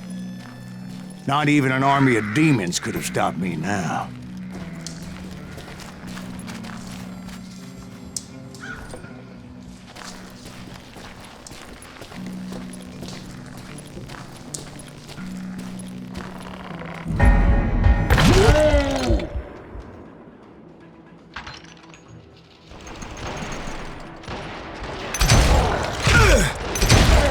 Both Johnny Ringo and Jim Reed fell fairly quickly. But the last one, Roscoe Bob Bryant, that son of a bitch had managed to escape my vengeance time and time again. I couldn't even be certain I'd recognize him after all those years. By now, he had to be close to 70. For all you know, he could have been dead. That thought had indeed crossed my mind, as did others. For instance, did my thirst for vengeance turn me into something worse than the man I was after? By this point in my storied career, I had killed more men than Bob Bryant ever had. I was furious as hell at that bastard for making me who I am. A man with no family, no friends, no purpose except shooting Bob Bryant dead.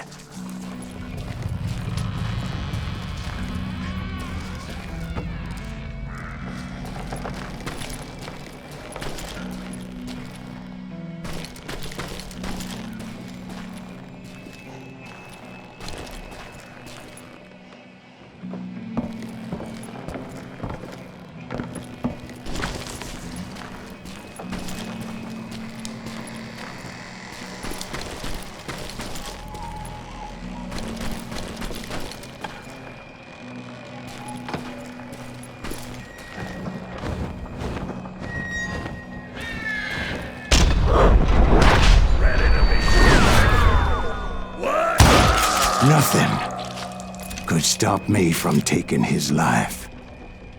I'd been after that killer forever. from the time I rode with Billy the Kid. But that chapter of my story you already know. Chapter of that fairy tale, you mean? Suddenly, it was 1910. There I was, an old man roaming a ghost town dead almost 2 decades.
Just like me.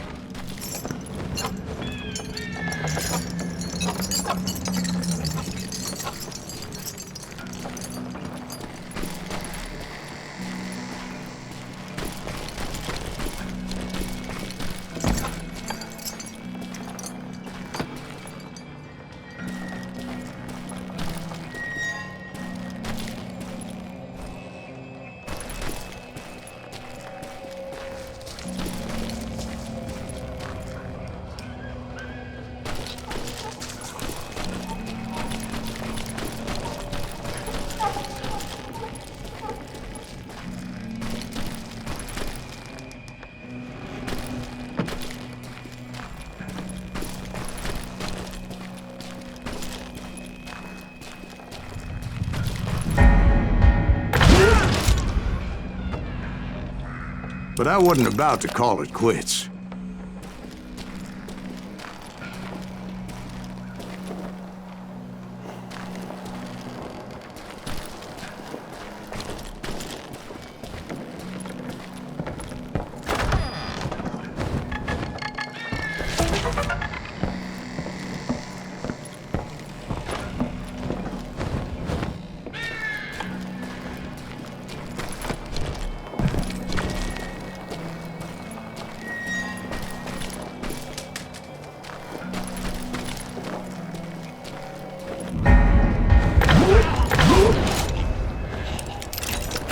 Even though the ghosts of my dead brothers were begging me to end what I started so long ago.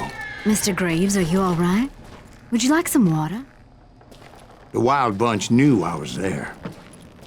They were after a treasure they had hidden before they fled, buried in the grave of a dead amigo.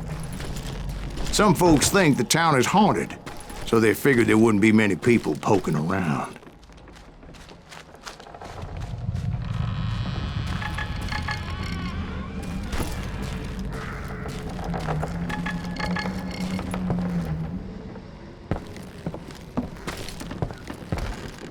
I intended to fill that grave with Bob Bryant's corpse. But like I said, the bandits knew I was on to them.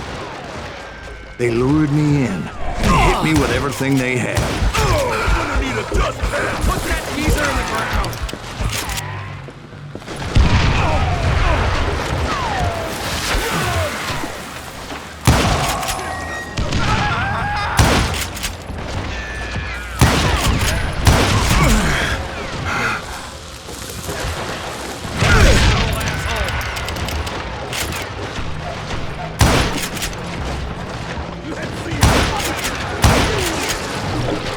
But you obviously prevailed since you're sitting here telling us today. Actually, in that moment, I did not prevail. So I suppose we're talking to a ghost. Funny you should put it like that, Jack.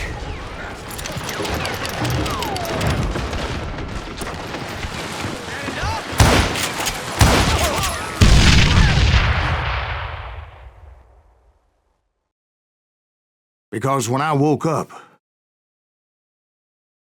From the dead? There was silence all around me.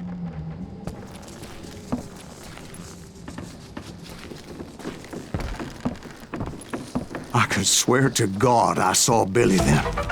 Billy who? Billy the kid. William Bonney. He was shooting at me from a rooftop.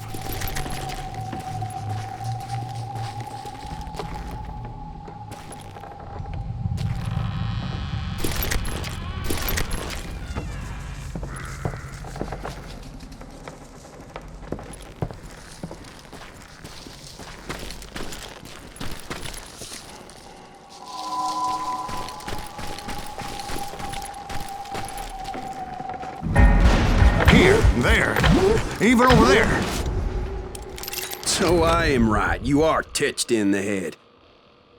Mr. Greaves, perhaps we should switch you to coffee? You see that old Indian again, too? No, but I did see Billy's killer.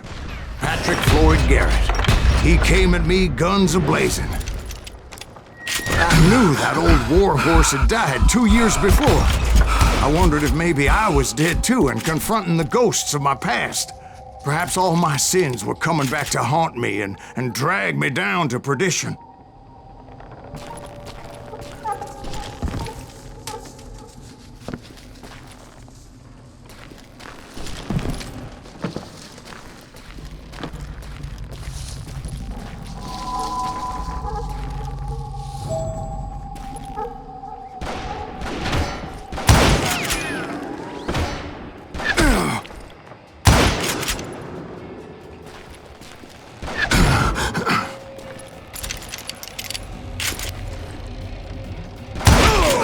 I saw Henry Plummer throw dynamite at me.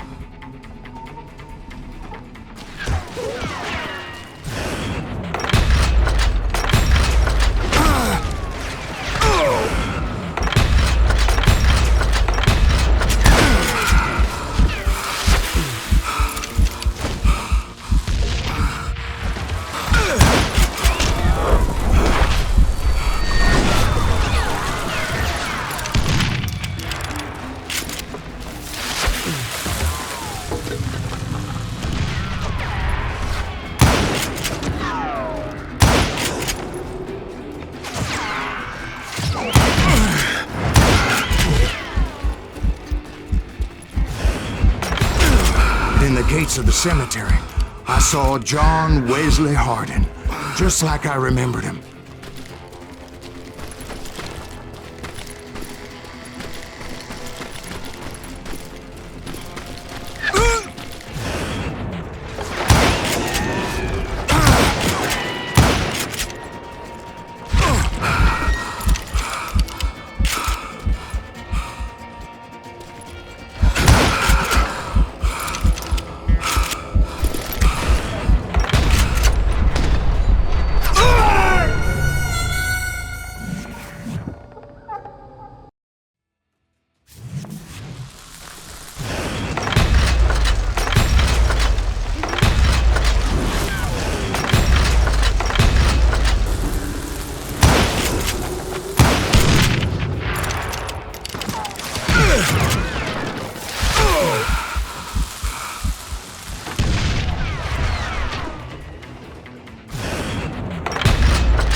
Robert Ollinger appeared with his terrible double-barrel shotgun.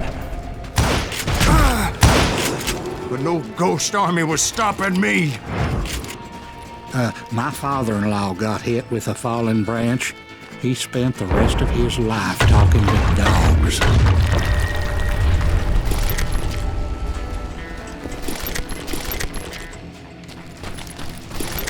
Newman Hayes Clanton, William Brocious, John Peters Ringo, they all wanted me dead.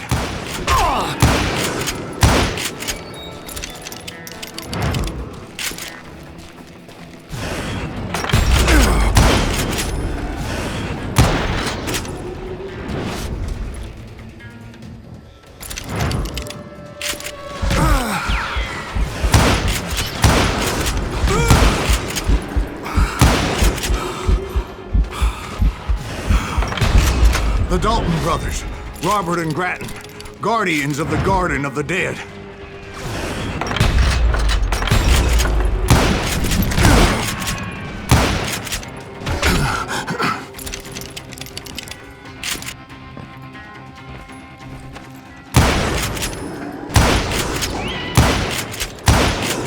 George Curry and Harvey Logan, alias Kid Curry, both thirsty for vengeance from the great beyond.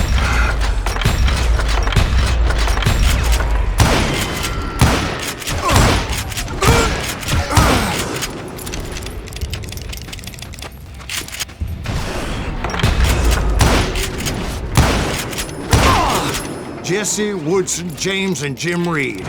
Each one deader than the next. I thought I would go crazy. Thought?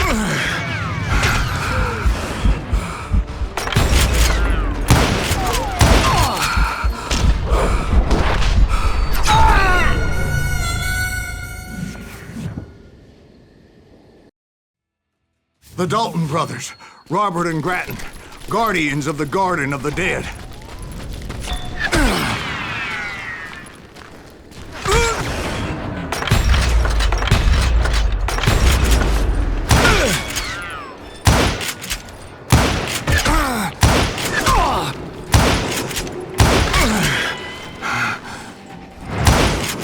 George Curry and Harvey Logan, alias Kid Curry, both thirsty for vengeance from the great beyond.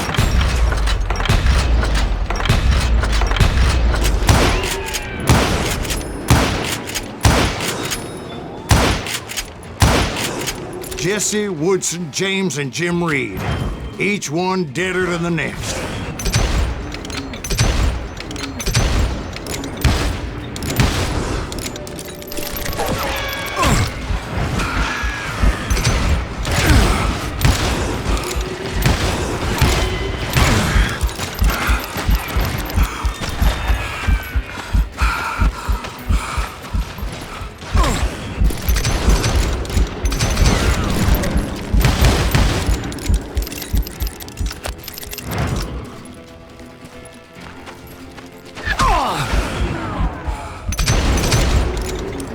Finally, I saw Harry Alonzo Longabaugh.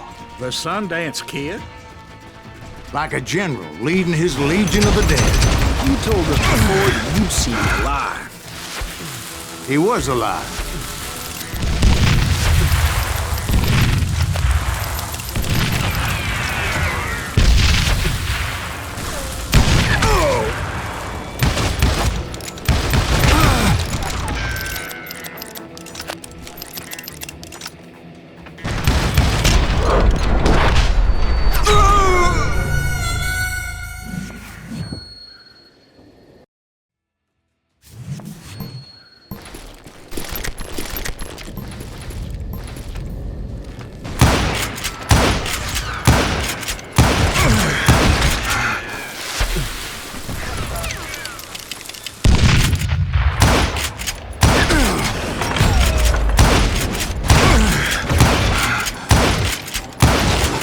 Then I heard a voice call to me from afar. It was Robert Leroy Parker, a.k.a. Butch Cassidy, coming at me from out of the fog. Thanks for taking care of that bastard.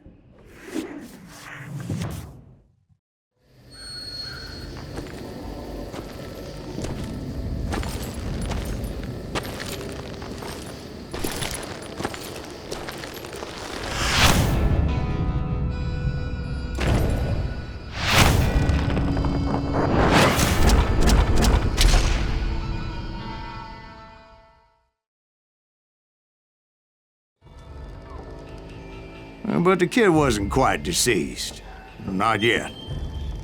Takes more than one little bullet to kill the likes of me, partner. Those two looked like they hadn't seen each other for quite a while. Clearly, they were no longer amigos. Shit. I was hoping I wouldn't have to kill you. You won't have to, Butch. I'm killing you first. I asked them about Bob Bryant, but they were too busy with their own heated conversation. Let me get this shit straight. You want my money and the love of my life? You frittered it all away, Butch. Eda's mine. And so is that damn money. I didn't want to shoot anybody until I had an answer to my question, but those boys didn't give me much of a choice.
Butch Cassidy and the Sundance Kid died there in that cemetery not 6 months ago.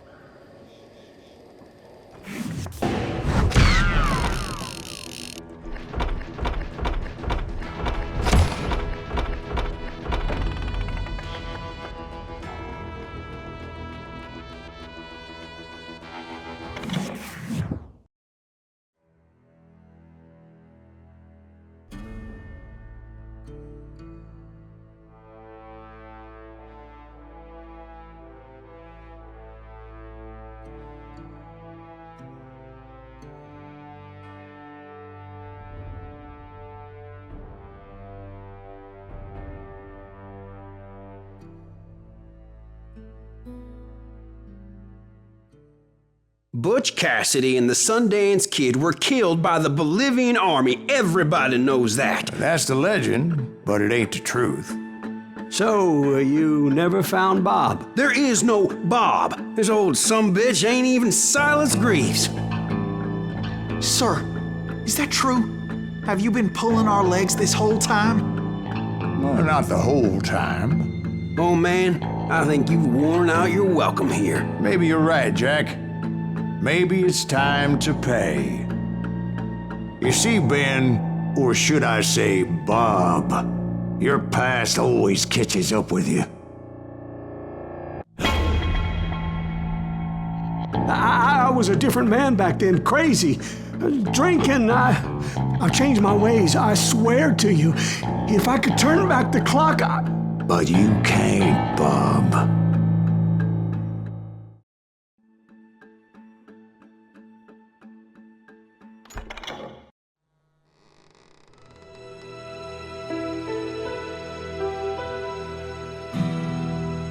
Why'd you toy with me like that? Telling those tales, knowing all along. Why not just lay your cards on the table? Here. I won't have it said that I left you with nothing. That's how you want it? So be it. Holy shit! Dwight, Molly, move against that wall. Go!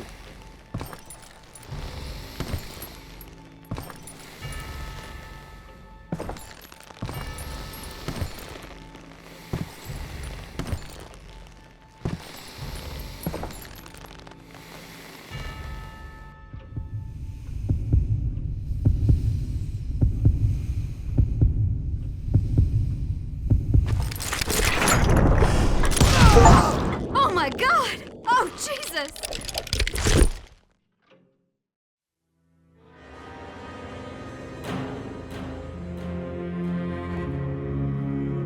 Did you know it was him all along? Cassidy told me Bob was in Abilene before he died. But I wasn't sure Ben was my man until he revealed how much he knew about Ringo and Reed. The coin, of course. Well, that was the last nail in that particular coffin. I better go get the sheriff.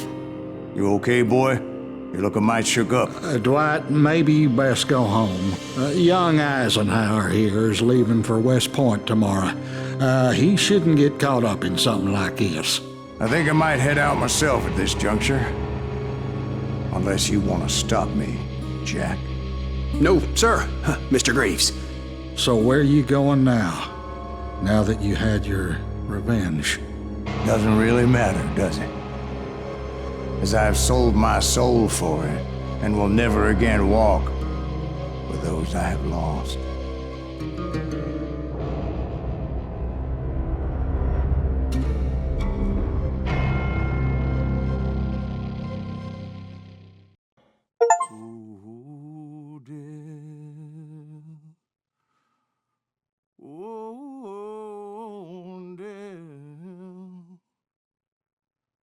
Won't you spare me over till another year?